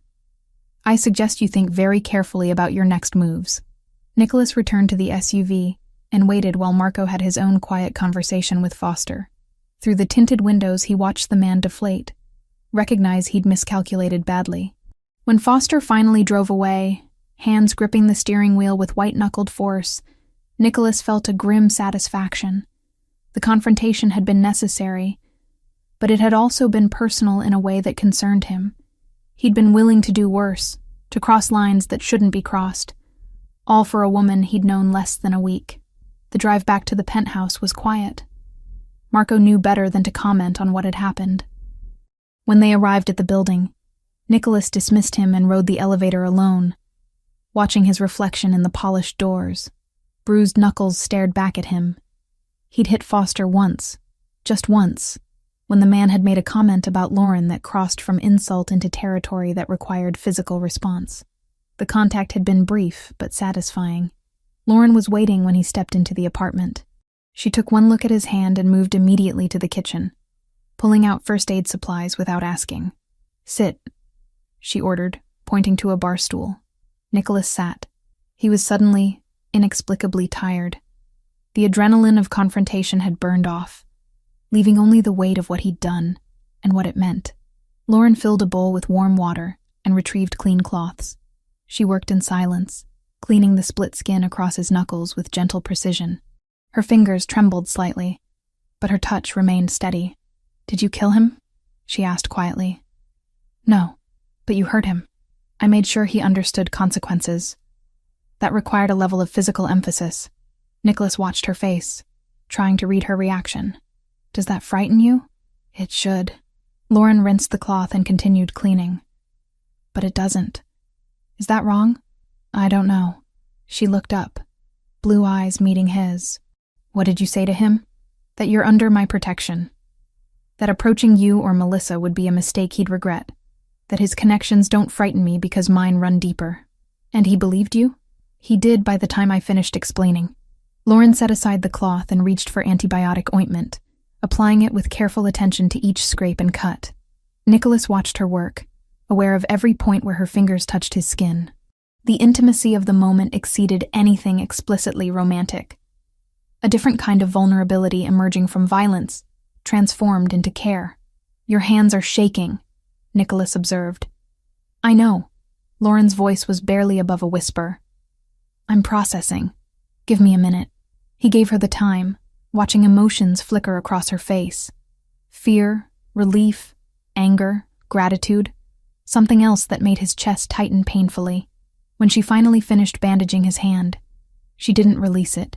Instead, her fingers traced the edge of the bandage, following the line where protection met damage. Nicholas caught her wrist gently, feeling her pulse flutter beneath his fingers. Fast, erratic, mirroring his own heartbeat. "Lauren," he said, not sure what came after her name, but needing to say it anyway. She looked up, and the distance between them suddenly felt insurmountable and non-existent at once. Nicholas leaned forward, drawn by gravity he couldn't fight anymore. Lauren's breath caught, lips parting in anticipation. They were inches apart when she pulled back abruptly, breaking contact. "I can't," she whispered. "Not yet. This is too much, too fast, and I don't trust my own judgment right now." Rejection stung, but Nicholas understood. She was right to be cautious. Nothing about this situation was normal or healthy.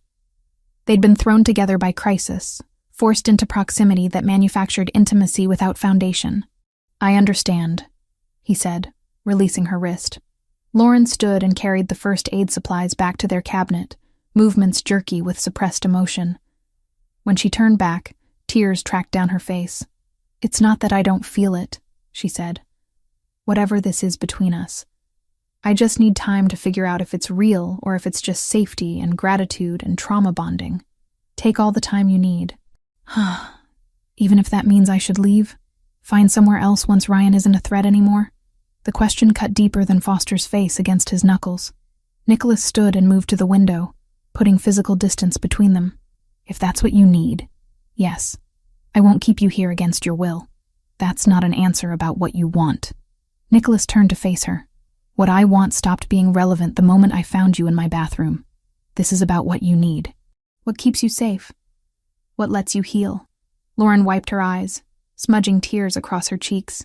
You're impossible. So I've been told. She left the room without another word, retreating to the guest bedroom and closing the door with careful softness.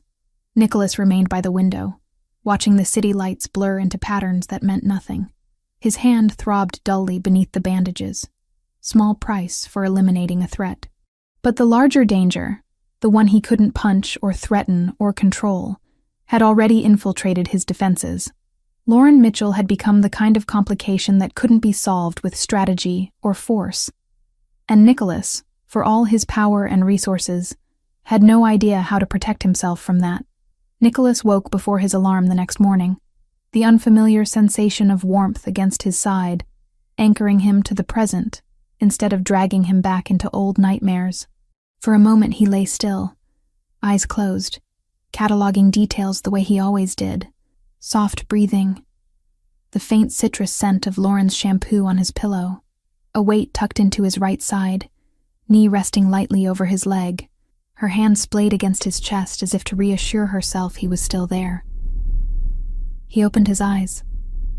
Lauren slept deeply, face relaxed in a way he'd rarely seen when she was awake. The tightness in her jaw was gone. The little line between her brows, carved by months of constant vigilance, had smoothed. In the pale morning light, she looked younger than 27, and older than that all at once, like someone who'd lived several lifetimes compressed into a few brutal years. Nicholas knew he should move, detach, put space back where space belonged, but the idea of pulling away when she finally looked peaceful felt like another kind of cruelty. He let himself have one selfish minute. Just one. He memorized the way she fit against him, the way her fingers twitched slightly when he shifted his hand along the curve of her spine, the way her lips parted on a quiet exhale that stirred the fabric of his shirt. Then he gently untangled himself. Lauren murmured, but didn't wake as he slid from the bed. He stood for a moment, watching her roll to the warm spot he'd left, face burrowing into the pillow. The sight did something strange to his chest, an ache that had nothing to do with pain and everything to do with a vulnerability he usually kept locked down. He pulled on sweatpants and a t-shirt and left the bedroom, closing the door softly behind him. The routine helped. Coffee, emails, a brief call with his attorney to confirm that the paperwork from yesterday's meeting had been filed and accepted. The protective order was now official. The fabricated theft report expunged. On paper, at least, Ryan Foster had been pushed out of Lauren's life. The rest would take longer. By the time Lauren padded into the kitchen, barefoot and sleepy-eyed in one of his t-shirts and a pair of leggings Gabriella had retrieved from her old apartment, Nicholas had almost convinced himself he was back in control. Almost. "Morning," she said, voice rough with sleep. His gaze dropped automatically, taking in the shirt that hung a little too big on her frame, the way she tugged at the hem, as if suddenly aware of how it might look. The sight of her in his clothes hit him with more force than it should have.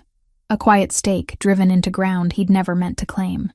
"Morning," he replied, forcing his tone to remain even. "Coffee's ready." She crossed to the counter and poured herself a mug, fingers wrapping around it like she was anchoring herself to something solid. For a few minutes they moved around each other in the kitchen in a kind of domestic choreography that felt dangerously normal. Lauren took a sip and winced. "Still too strong." "It's not strong," Nicholas said. "You're just used to coffee-flavored milk." "You're a coffee snob," she countered. "Admit it. Efficient caffeine delivery system.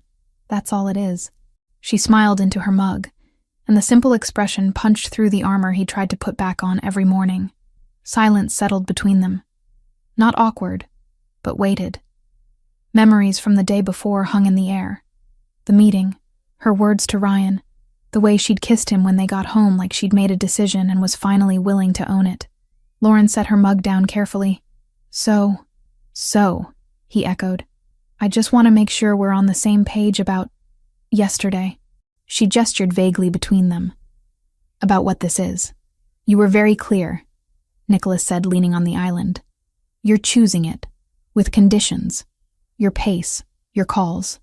I meant that, she said, but I also know what your life looks like.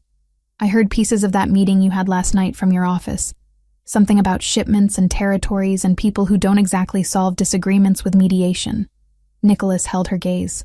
He'd purposely left the office door slightly ajar, not by accident. If she was going to choose him, she needed to understand what that choice meant. You're not naive, he said gently. You've always known my business isn't clean. Knowing in theory and hearing real conversations are different things. Lauren lifted her mug again, fingers tapping against the ceramic. Yesterday I told Ryan I was choosing who stands next to me now. I meant that too. But if I stand next to you, I'm standing next to all of it. Yes. Is that what you want? She asked quietly. Me knowing? Really knowing? Because once I see it, I can't unsee it, and I won't pretend. He thought about lying, about offering some softened version of the truth that would make this easier. But he'd built a life on reading lies in other people. He refused to become someone she had to analyze like that. I'd rather you know exactly who I am than love some edited version of me that doesn't exist, he said. If you decide you can't accept it, I'll deal with that. But I won't build this on illusions. This, she repeated, rolling the word around like she was testing how it felt in her mouth. Okay. Then I need you to promise me something. That depends on the promise. If you ever ask me to look away from something I can't live with, I'll leave. Her voice was steady now. I don't mean disagreements about your work or your choices. I mean lines I can't cross. And I need you to accept that I have them. Nicholas studied her. There were the usual lines. No violence against children, no trafficking, no senseless cruelty. Lines he'd already drawn for his organization years ago. Non-negotiable boundaries that made his operation marginally less monstrous than others in the same world. I won't ask you to be okay with everything I do, he said. But there will be things I can't tell you, not because I don't trust you, but because knowing would put you in more danger. I can live with that, she said after a moment, as long as secrecy is about safety, not control. Fair distinction. Her shoulders eased slightly. Some of the tension that had crept in during the conversation melted away, replaced by something more fragile. Good, she said. Because my sister basically told me last night that if I broke it off with you because of your job after everything you've done, she'd kick my ass. That dragged a short laugh out of him. Melissa said that? Not in those exact words, but close. Lauren tilted her head. She likes you. She doesn't know me. She knows enough. That you protected her before you even met her. That you let me decide whether to face Ryan. That you didn't blow up and make the hearing about posturing or power. She pays attention. So do you, he said. Occupational hazard. Teachers notice everything. Lauren stepped back from the island and stretched, wincing as muscles pulled tight. Speaking of occupational hazards, your sister texted about coming over. Today? In about an hour. She held up her phone. She apparently needs to see with her own eyes that I'm not just Stockholm syndroming my way through some Mafia version of a gilded cage. Nicholas exhaled. Of course she does. He spent the next hour catching up on messages while Lauren disappeared into the guest room to change. When the doorbell finally chimed, he checked the camera out of habit. Gabriella stood in the hallway, wearing black jeans, ankle boots, and a rust-colored blouse that made her look like she'd stepped out of a fashion shoot rather than a midtown subway station. Her expression, however, was anything but polished. Determined was the word that came to mind. Nicholas opened the door before she could knock a second time. You look tired, she said by way of greeting. You look like trouble. Flattery will get you nowhere. She shouldered past him and called down the hallway. Lauren, I brought overpriced pastries and opinions. Lauren emerged a moment later, hair pulled into a low ponytail, wearing dark jeans and a soft beige sweater that somehow made her eyes look even bluer. She smiled when she saw Gabriella, a real smile that reached her eyes. You made it, Lauren said, stepping into an easy hug. Obviously. Gabriella pulled back and held her at arm's length. "Let me look at you." Lauren submitted to the inspection without protest. After a second, Gabriella nodded, satisfied. "Color in your cheeks, no haunted raccoon eyes, wearing clothes that fit. My brother hasn't locked you in a dungeon yet. So far, so good." "There is no dungeon," Nicholas said dryly from behind them. "There might as well be," Gabriella shot back. "This entire building is a fortress." Nicholas let the jab slide. It wasn't untrue. They gathered in the living room. Gabriella dropped a paper bag of pastries on the coffee table and kicked off her boots like she owned the place, curling up sideways on one end of the sofa. Lauren took the other end, tucking her legs under herself. Nicholas sat in the armchair opposite, automatically positioning himself so he could see both women and the front door without turning his head. Gabriella's gaze flicked between them, sharp and assessing. "So," she said, breaking off a piece of croissant, "are we going to pretend something hasn't shifted in here? Or are we all going to be adults and talk about it?" "Subtle," Nicholas muttered. Lauren flushed faintly. "We're figuring things out." "That's vague and unsatisfying," Gabriella said, "but I'll allow it for now."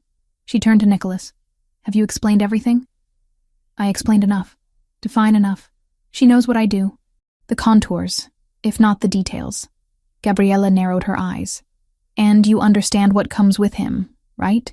she asked Lauren. "Privacy will be a myth. People will make assumptions.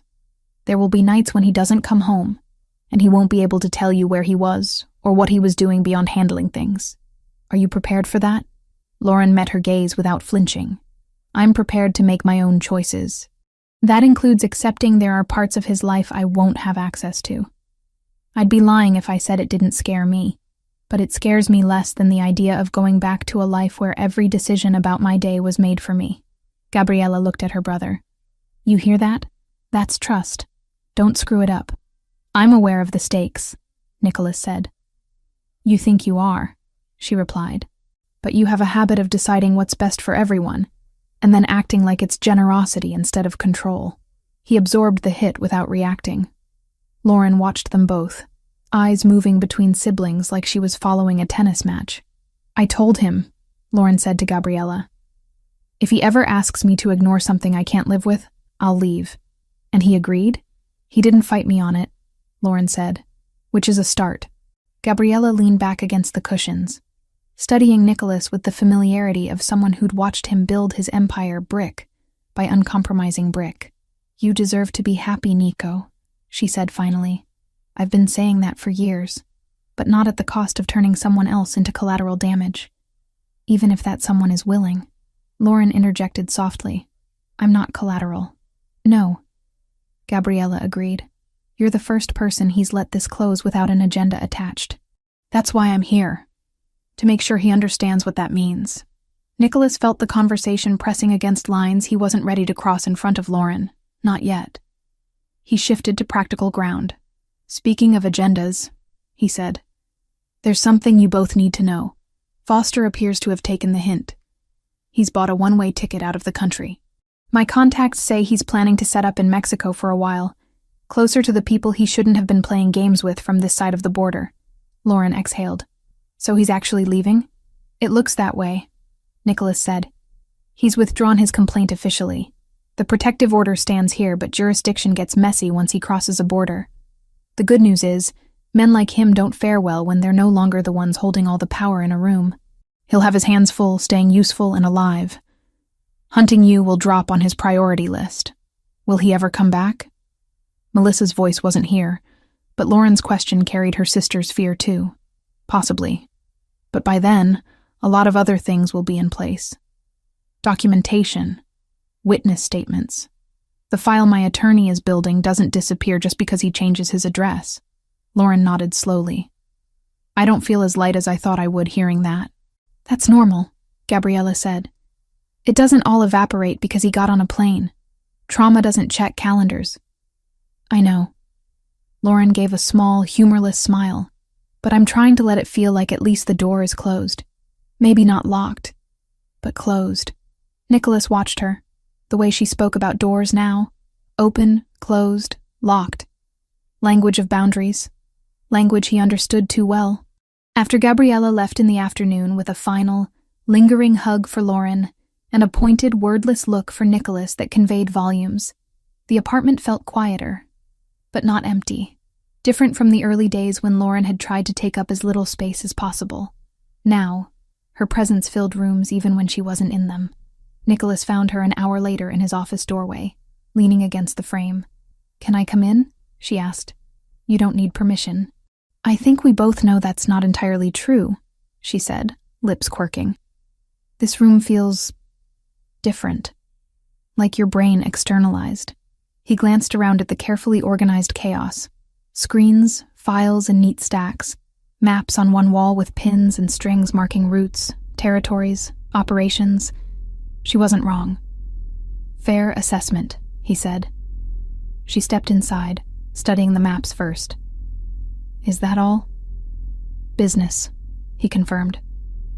"Supply lines, distribution channels. Some things you don't want detailed explanations for." "Probably not," she agreed. Then, after a pause, "Show me what you can." He considered the request. Trust was a double-edged blade in his line of work, but she'd already been drawn in whether he liked it or not. Keeping her ignorant wouldn't keep her safe. It would just make her easier to blindside. Nicholas pulled one of the pins from a port city on the map and traced a line inland. "This is a route we stopped using 2 years ago when a rival family decided they wanted a cut. We don't operate there now. Too volatile." "By operate, you mean?" "Move things," he said. "Sometimes legitimate goods, sometimes not." "Do you ever feel guilty?" she asked, not accusing, just curious. "About the not things?" "I feel responsible," he said, "for doing it better than the people who would fill the vacuum if we disappeared." "Better," she repeated. "Safer? Less indiscriminate," he said. "You won't believe me if I say we have rules, but we do. Lines we don't cross, people we don't touch. Women like me?" she asked quietly. "Women like you," he said. "Children. People who didn't consent to being in the game." She nodded slowly. "Okay, I can't say that makes it easy to swallow, but it makes it less impossible." He let that sit. Then he changed the subject. "Your sister called earlier," he said. Lauren's head snapped up. "Is she okay?" "Fine. She wanted to confirm she can still visit next weekend. Something about a real dinner that doesn't come in takeout containers." Lauren relaxed a fraction. She's been on this kick since nursing school started about learning to cook actual meals that aren't microwavable. She threatened to stage an intervention if I tried to live on cereal and toast again. Nicholas allowed himself a small smile. "She's welcome here, with some ground rules." "Which are?" "No social media posts from inside the apartment. No tagging locations when she's with you. No photos with identifiable features of the building in the background. So, basically, be normal, but less online." "Exactly." Lauren walked around the desk and stopped next to his chair, resting her hip against the edge. "Can I ask you something else?" she said. "You're going to anyway. Earlier, Gabriella said you have a habit of deciding what's best for everyone and calling it protection." She met his eyes. "Is that what this is with me?" "Partly," he said, appreciating the honesty of her hit. "I won't pretend I don't think I know better than most people when it comes to danger. I've spent my life reading threats. But I'm trying." He paused on the word, unfamiliar on his tongue. "To leave room for what you want. Not just what I think you need." "That's new for you," she said, not a question. Painfully. She smiled, but it faded quickly into something more serious. "I meant what I said in front of Ryan," she told him. "About choosing who stands next to me.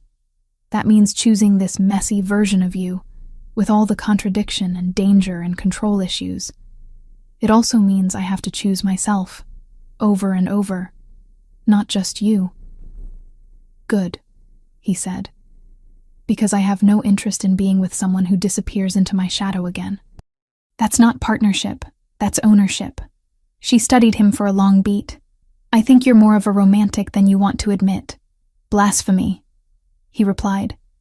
"Don't tell anyone. It'll ruin my reputation." She laughed, leaning down to brush a quick, soft kiss against his mouth. It wasn't heated like the one in front of the window the day before. This one felt different. Settled. Assured. "When do I get to see what you're like in your natural habitat?" she asked when she straightened. "Not here. Out there. With your people." "You have," he said. "Yesterday in the conference room. With attorneys and cops and an abusive ex watching. You weren't fully yourself there," she countered. "You were contained. Edited. I saw flashes of it when you talked to Ryan, but most of it was under the surface. You want to see me in a room full of criminals?" he clarified. "I want to see if the version of you I'm falling for exists there too," she said simply. The words hit him with more force than any punch he'd taken. He had to look away for a moment, collecting himself. "There's a meeting tonight," he admitted eventually. "Not here. At one of the restaurants. Front of house business. No guns on tables. No overt threats. Just conversations with men who could kill me if they thought it was worth the risk." "Sounds relaxing," she said. "It's not where I'd normally bring someone He stopped, the word hovering just out of reach. "Someone I care about. But if you're serious about seeing my world, this is the least dangerous way to do it." She considered this. "Will they know who I am?" "They'll know you're with me," he said. "That will be enough. Is that safe for me?" "Safer than the alternative," he said. "In my world, if you try to hide someone important, it invites curiosity.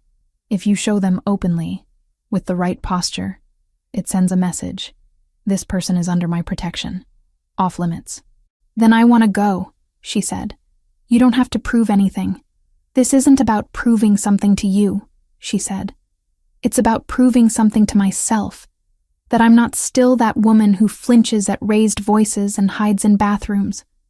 I want to walk into a room of dangerous men and not feel like prey." Nicholas nodded slowly. He recognized that hunger, the need to reclaim power in spaces that used to represent nothing but fear. "All right," he said, "but we do it my way." "Which is?" "You stay close to me at all times," he said. "You don't wander off. You don't talk to anyone alone. You let me read the room and direct you without arguing. Understood?" "Understood," she said. "What should I wear?" The question shouldn't have thrown him. But imagining Lauren in his world, at his restaurant, sitting at his table where people who owed him money and favors would see her, it stirred something proprietary deep inside him. "Something you feel strong in," he said. "Comfortable enough to move in, formal enough to convey that you belong at that table." "Wow," she said. "Mystic Mafia fashion advice. So helpful. I'll have Gabriella send over some options," he offered. "She enjoys that kind of thing." Lauren smiled. "Of course she does." Hours later, when they were getting ready to leave, Nicholas stood in the hallway outside the bedroom, momentarily speechless. Lauren stepped out in a dress he'd never seen before, soft champagne fabric that skimmed her figure without clinging, sleeves to the elbow, neckline modest but elegant. Her hair fell in loose waves around her shoulders, makeup understated but highlighting the blue of her eyes. "You're staring," she said. He searched for the right word and settled on the only honest one. "Beautiful." Color rose in her cheeks. "Good enough to be seen with you in your natural habitat?" "More than." He offered his arm. She took it. As they rode the private elevator down to the garage, Lauren glanced up at him. "Whatever happens tonight," she said, "whatever I see or feel, I want you to know something." "What's that?" "When I told Ryan I'd chosen who stands next to me now, I wasn't bluffing." Her fingers tightened briefly on his arm. "I meant you." Nicholas met her gaze, and for the first time since he'd taken over his father's empire at 15, allowed himself to fully accept what that meant. He wasn't walking into that restaurant alone anymore. Not really. And for a man who'd built an entire life on the belief that attachments were liabilities, the realization didn't feel like a weakness. It felt like a reason. Nicholas Bellini woke that evening with the unfamiliar sensation of not needing to be anywhere else. For years, nights had meant movement, meetings, calls, watching over shipments and alliances like spinning blades that would slice him open if he ever took his eyes off them. Tonight, the only thing demanding his attention was the woman in front of his closet, half turned toward the mirror, studying herself with an intensity he usually reserved for enemy dossiers. The dress was champagne, soft and fluid, catching the lamplight as she shifted. Lauren smoothed a hand over the fabric, then caught his reflection watching her in the mirror. "Too much?" she asked. "For who?" he replied. "For your restaurant," she said. "For being seen with you. I have no idea what the dress code is for Mafia boss takes you to dinner at one of his properties." "That," Nicholas said, pushing away from the doorframe, "is exactly right." He crossed the room, letting his gaze move over her with deliberate slowness. The dress skimmed her figure without clinging, sleeves brushing her elbows, neckline modest but elegant. She'd kept her hair down, waves resting over her shoulders, makeup subtle enough that most of what he saw was just her. "You look beautiful," he said simply. "Objectively," she said, trying for lightness. "Or in a, this is more dangerous than half my rivals kind of way." "Both." Color touched her cheeks. "Okay. But if I trip in these shoes, you're legally obligated to catch me." "That's not how the legal system works," he said. "But I'll allow it." She rolled her eyes and reached for a delicate necklace, hands fumbling slightly. Nicholas stepped in without asking, taking the chain from her fingers, moving behind her to fasten it at the nape of her neck. His fingers brushed warm skin. Lauren shivered almost imperceptibly. "Still okay?" he asked quietly. She met his eyes in the mirror. "I'm choosing this, remember?" He did remember. He remembered the way she'd said it a week ago, half terrified, half sure of herself for the first time in years. He remembered the hearing room, Ryan's smirk collapsing under the combined weight of evidence, and Lauren's quiet, "It's over." He also remembered the message that had landed that morning, a brief update from a man in Texas. Foster made it to Mexico, treading carefully, asking questions about you, but no moves this side of the border. The threat hadn't evaporated. It had just shifted geography. "Then let's go," Nicholas said. They took the back elevator down to the garage. Old habits. Lauren didn't argue this time. Instead, she looped her arm through his, gaze flicking around with the alertness of someone who'd learned the hard way what could happen when you stopped paying attention. The car ride downtown was quiet, but not tense. What used to be silence filled with things unsaid had become something else. A shared space where quiet didn't feel like absence. Lauren watched the city pass by, the canyon of buildings, the occasional flash of neon, the little dramas playing out at crosswalks. 3 weeks, she murmured. "I still can't believe it's only been 3 weeks." "Time bends under pressure," Nicholas said. "You sound like a physics professor," she said. "That sounds insulting." "It wasn't," she replied. "Just accurate." The restaurant sat on a corner in Tribeca, all warm light behind large windows, the name in understated letters above the entrance. To anyone else, it was just another successful Italian place catering to people who liked the illusion of discovery with their handmade pasta. To Nicholas, it was neutral ground dressed up as indulgence. Deals had been discussed at these tables. Lines had been drawn, alliances cemented. But on the surface, it was linen and crystal and good wine. They entered through the side door. Staff straightened when they saw him, posture shifting almost imperceptibly. A host approached, deference in every line. "Mr. Bellini," he said, "your table is ready." Lauren felt eyes on them as they followed the host through the dining room. People noticed Nicholas the way they noticed storms out at sea. Beautiful, dangerous, something you respected from a distance. She stayed close, not clinging, but aligned, matching his stride. At their table near the back, the city visible through a sheet of glass, Nicholas pulled out her chair. Small gesture. Not a performance, not an act. Just care, quiet and practiced. She sat, smoothing the dress beneath her, and exhaled in a slow, controlled breath. "You okay?" he asked. "So far," she said. "Ask me again after I get through a whole meal without someone being shot." "In this room," Nicholas said, opening his menu purely out of habit. "The most violent thing that happens is arguments over wine pairings." The waiter came. Nicholas ordered without looking, knowing the menu the way he knew shipping routes and weak spots in his enemy's security. Lauren listened, amused. "I see the control issues extend to food ordering," she said when they were alone again. "You can send it back," he said. "I won't be offended. I'm too hungry to be picky." She leaned back slightly, eyes roaming the room. "Everyone looks so normal."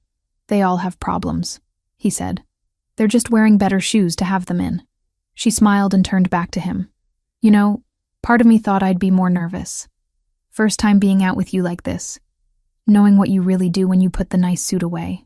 And I feel strange saying this, but I don't feel like prey," she said, for the first time in a long time.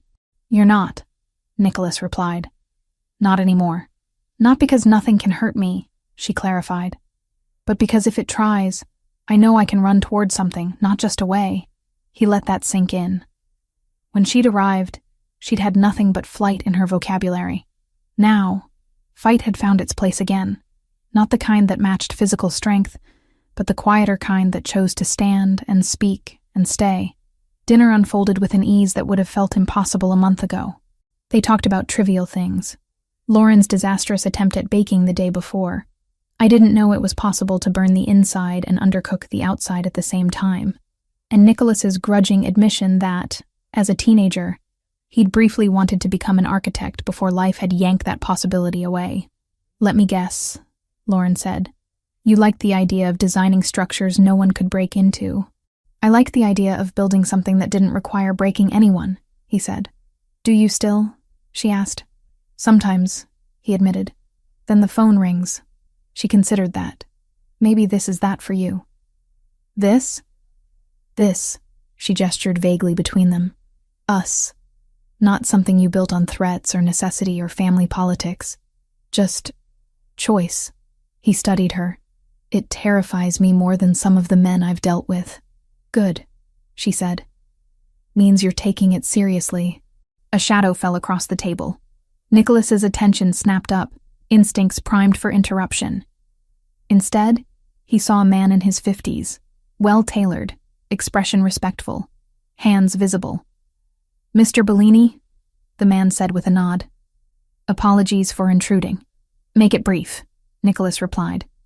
"Just wanted to say thank you for the favor last year." The inspectors never came back. The man's gaze flicked to Lauren. Curiosity there, but no threat. "Enjoy your evening." "Pay your bills on time," Nicholas said. "You won't need favors." The man smiled, dipped his head again, and retreated. Lauren watched him go. "He looked like a dentist," she said. "He is," Nicholas replied. She frowned, more bemused than confused. "I thought your dealings were more with men in dark alleys than people who fix cavities. Crime is more banal than people think," he said. "Everyone needs something. Everyone cuts corners somewhere. My job is making sure I know exactly where the corners are and who's cutting them." "Sounds exhausting," she said. "It is," he said. "You make it less so." For once, Lauren didn't deflect.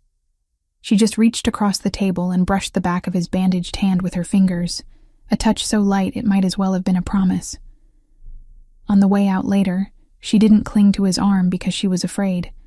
She walked next to him because she chose to, head high, eyes steady. In the car, she kicked off her heels and groaned in relief. "Your world needs more comfortable shoes," she said. "My world doesn't notice shoes," he replied. "Just posture." "Well, my posture is protesting." He glanced at her bare feet, toes painted a soft chipped pink. Duly noted. They rode the elevator back up in companionable silence. When the doors opened into the penthouse, Lauren stepped out first, dress catching the light, hair slightly tousled from the wind outside. She stopped halfway into the living room. "Something's different," she said. Nicholas followed her gaze. The space that had always felt precise and controlled now contained a new energy. It took her a moment to realize what had changed. The room at the far end of the hallway, once a glorified storage space, glowed with warm light spilling through a half-open door. "You did it," she said. "I said I would," he replied. She walked toward the room slowly, almost cautiously, like approaching something fragile. When she pushed the door open, the breath left her chest. Where there had once stood a treadmill and stacked boxes, now stood an artist's studio. A large easel dominated the center, canvas blank but waiting. Shelves lined one wall, stocked with paints arranged by color, brushes in jars, palettes, charcoal sticks, sketchbooks. A sturdy table hugged another wall, its surface protected by plastic, jars for water, rags folded neatly at one end. The overhead lighting had been changed, softened, angled to avoid harsh glare. A wide armchair sat in one corner with a throw over it, like someone had thought about not just working here, but staying. Lauren stepped inside as if afraid it might vanish if she moved too quickly. Her fingers brushed over the spine of a sketchbook, the smooth wood of the easel, the cool metal of a paint tube. "Nicholas," she whispered. "What is this? You told me you needed space," he said from the doorway. "Not just to be safe. To be you. This room wasn't doing anything important. But this is..." She turned slowly, eyes wide, voice breaking on the edge of disbelief. "This is a studio. This is my studio." "Yes," he said. "You did this while I was on the phone with Melissa. Then on the balcony," he said. "And earlier this week when you went with Gabriella to that art supply store. She's terrible at pretending she isn't planning something." Lauren let out a sound that was half laugh, half sob.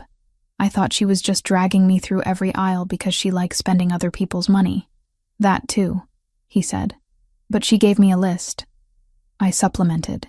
She moved to the easel, resting her hand flat against the blank canvas. "You know what this feels like? An invasion of your minimalist aesthetic?" he suggested. "Like no one has ever believed in my art enough to make physical room for it," she said. Until now. He didn't try to fill that silence. He'd learned enough in 3 weeks to know when words helped and when they cheapened something. After a long moment, she turned, eyes shining. "You realize what you've done, right?" she said. "Bought too many paint colors?" he asked. "Apparently there are 97 shades of blue. You made it harder for me to ever leave," she said softly.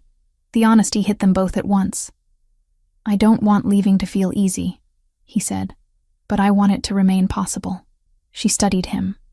Really studied him. In the doorway of the room he'd given to her dreams. "Do you know how rare that is?"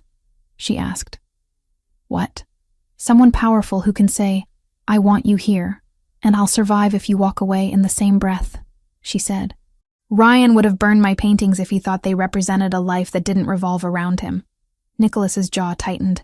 "He'll never touch anything of yours again."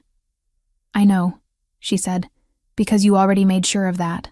She crossed the room to him, stopping close enough that he could see the gold flecks in her blue eyes. "I need you to hear me," she said. "Really hear me. I'm listening. I can't promise this will always be easy," she said. "There will be days when your work scares me. When news headlines make me wonder what you aren't saying. When my old patterns try to drag me back into apology and gratitude for every kindness." She took his hand, laying it flat over her heart. "But I can promise this," she continued. "Every day I'm here, it's because I chose it. Not because I'm trapped. Not because I'm afraid of the alternative. Because this..." She gestured between them with her free hand. "Feels like my life. Mine." Even with all its danger and complexity, her heartbeat pressed steady against his palm, stronger than the first time he'd felt it, when she'd clutched his shirt in a nightmare. "And when you're not here?" he asked quietly. "I'll call," she said, "or text, or yell through the walls. Whatever level of melodrama the situation requires." He huffed out a short laugh, then sobered as she went on. "I want your world," she said. "Not all of it. Not the parts that would break me. But enough to know who I'm lying next to. Enough to not flinch when someone says your name in a way most people would find terrifying." "And what do you want me to have of yours?" he asked. "All of it," she said. "The good, the broken. The mornings where I'm too tired to speak, and the nights when I can't stop painting. The days when I'm brave, and the days when I'm not. You think I can handle that?" "I think you've already started," she said. He exhaled, thumb brushing the beat of her pulse. "Then I have something to ask." "Okay. Will you stay?" he asked. "Not just for now. Not just until you're better, whatever that means. Will you live here? Not as a guest. Not as a problem I'm solving. As mine. The word hung between them, dangerous and tender at once. Lauren didn't look away. Yours, she repeated. And my own. And yours, he agreed. Then yes, she said. I'll stay. She said it like a vow. Not dramatic, not loud, just certain. Relief hit him in a wave he hadn't been prepared for. It didn't erase the caution in his bones, the decades of training that told him anything gained could be lost with one wrong move. But it eased something tight that had been wrapped around his ribs for weeks. Good, he said, voice rougher than he liked, because Melissa already claimed the guest room, and I'm not sleeping on the couch. Lauren laughed, the sound spilling into the studio and filling it with a kind of light paint couldn't catch. Speaking of Melissa, she arrived the following weekend exactly on time, hauling a duffel bag and a grocery sack like she was preparing to invade. Okay, she announced as soon as Nicholas opened the door. House rules. 1. If you two start making out in front of me, I'm leaving. 2. If you cook, I'm supervising. 3. If I fall asleep on your couch, you're both too boring and it's not my fault. You come into my home and issue rules? Nicholas asked. Somebody has to, she said, breezing inside. Hi, Lauren. Lauren hugged her, expression softer than Nicholas had ever seen in any of his mirrors. Dinner was chaos. Melissa overseasoned the salad.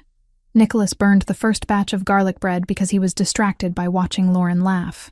Lauren dropped a spoon and somehow splattered tomato sauce onto the floor and her own elbow. No one was keeping track of whose fault anything was. No one was timing how long Lauren stayed seated. No one raised their voice in that particular way that signaled an explosion was coming. Melissa filled the gaps in conversation with stories from nursing rotations. Lauren chimed in with anecdotes from her years teaching. Kids who'd mistaken Monet for a brand of candy or used entire tubes of paint on one corner of paper. Nicholas listened more than he spoke and found that he didn't mind. Later, when Melissa was sprawled on the armchair under a throw blanket, halfway through a movie and already snoring softly, Lauren tilted her head toward her sister. She never got to see me like this before, she said quietly. Every time we were together the last 2 years, I was jumpy and defensive and apologizing for things that weren't my fault. She sees you now, Nicholas said. Really sees you. Do you? Lauren asked. Every inconvenient angle, he said. She nudged his shoulder. Good. When Melissa finally retired to the guest room, if you two are going to have one of those weird, intense talks again, I'd like to be unconscious for it. The apartment settled into a softer quiet. Lauren wandered back into the studio, drawn to the canvas the way some people were drawn to windows. Nicholas followed, leaning in the doorway. She picked up a brush and examined the painting in progress. The cityscape had evolved since he'd first seen it. Light had crept farther across the buildings, soft morning tones giving way to something brighter at the edges. It's changing, he said. So am I, she replied. Where is that again? He asked, nodding toward the skyline. A bridge between my old life and this one, she said. Metaphorically speaking. You always this literal with your metaphors? He asked. Always this annoying with your questions? She countered. He stepped inside, closing the distance between them to stand at her shoulder. For a moment, they both just looked. At the painting, at the layers beneath the surface, at the brush strokes that hid mistakes under intentional color. You know, Lauren said quietly, for a long time when I pictured my future, it was blank. Or worse, it looked like a slightly grayer version of my present. Same fights, same fear, just more wrinkles. And now? He asked. Now I see something, she said. It doesn't have clean edges yet. It's not all in focus. But I see mornings where I'm rushing because I've got a class to get to and paint on my face and you're stealing my coffee even though you could buy your own cafe. Your coffee tastes better, he said. You say that now because it's free, she replied. I see nights where Melissa crashes on our couch because she's between shifts and can't face the subway. I see fights with you that actually lead somewhere instead of circling the same drain over and over. I see myself arguing back without being afraid it'll cost me my safety. She set the brush down, paint glistening on the bristles, and turned to face him fully. And I see you, she finished. Not as a savior, not as a captor, as the man I chose to walk beside. Even when the path isn't straight, He let the words wash over him. They didn't erase the realities outside these walls. The cartel still existed. Rivals still watched. Somewhere across a border, a man named Ryan Foster was learning how small he really was in a hierarchy that didn't care about his bruised ego. But here, in this room, something else existed that he'd never factored into risk assessments and contingency plans. "Lauren," he said quietly, "I've spent most of my life believing attachment was just another word for leverage." "It can be," she said, "if you use it that way." "I don't want to," he said. "Not with you." "Then don't," she replied. "Start there." He reached for her, hands settling on her waist, and pulled her closer. When their lips met, it wasn't desperate. It wasn't a reflex against fear. It was deliberate, steady, a continuation instead of a beginning. When they broke apart, foreheads touching, breath mingling, Lauren whispered, "You know what I told myself the night I left? When I was halfway down that fire escape thinking I might fall and break my neck? That you should have worn better shoes?" He guessed. She huffed an almost laugh. "I told myself, this isn't the end. It's just the end of here. I had no idea what after looked like. I just knew I couldn't stay." "And now?" he asked. "Now I don't think in ends as much," she said. "I think in chapters. This is a new one. One I actually want to read." He rested his hands at the small of her back, anchoring her as much as himself. "Then let's not skip pages," he said. "Deal," she replied. They stood there for a while longer, the unfinished painting at their side, the city beyond the window, the weight of 3 weeks settling into something like foundation. The world outside remained what it had always been. Messy, dangerous, unpredictable. There would be more problems, more late-night calls, more moments when Lauren had to decide how much of his world she could live with, and he had to navigate the line between protecting and controlling. But the towel-wrapped woman in his bathroom had become the artist in his spare room. The man who'd once believed his penthouse was safest empty now stood in its doorway and understood, with a clarity that made his chest ache, that filling it had been the real security all along. The canvas would change. So would they. For tonight, with the smell of paint in the air and the sound of Melissa's soft snoring down the hall, it was all she needed.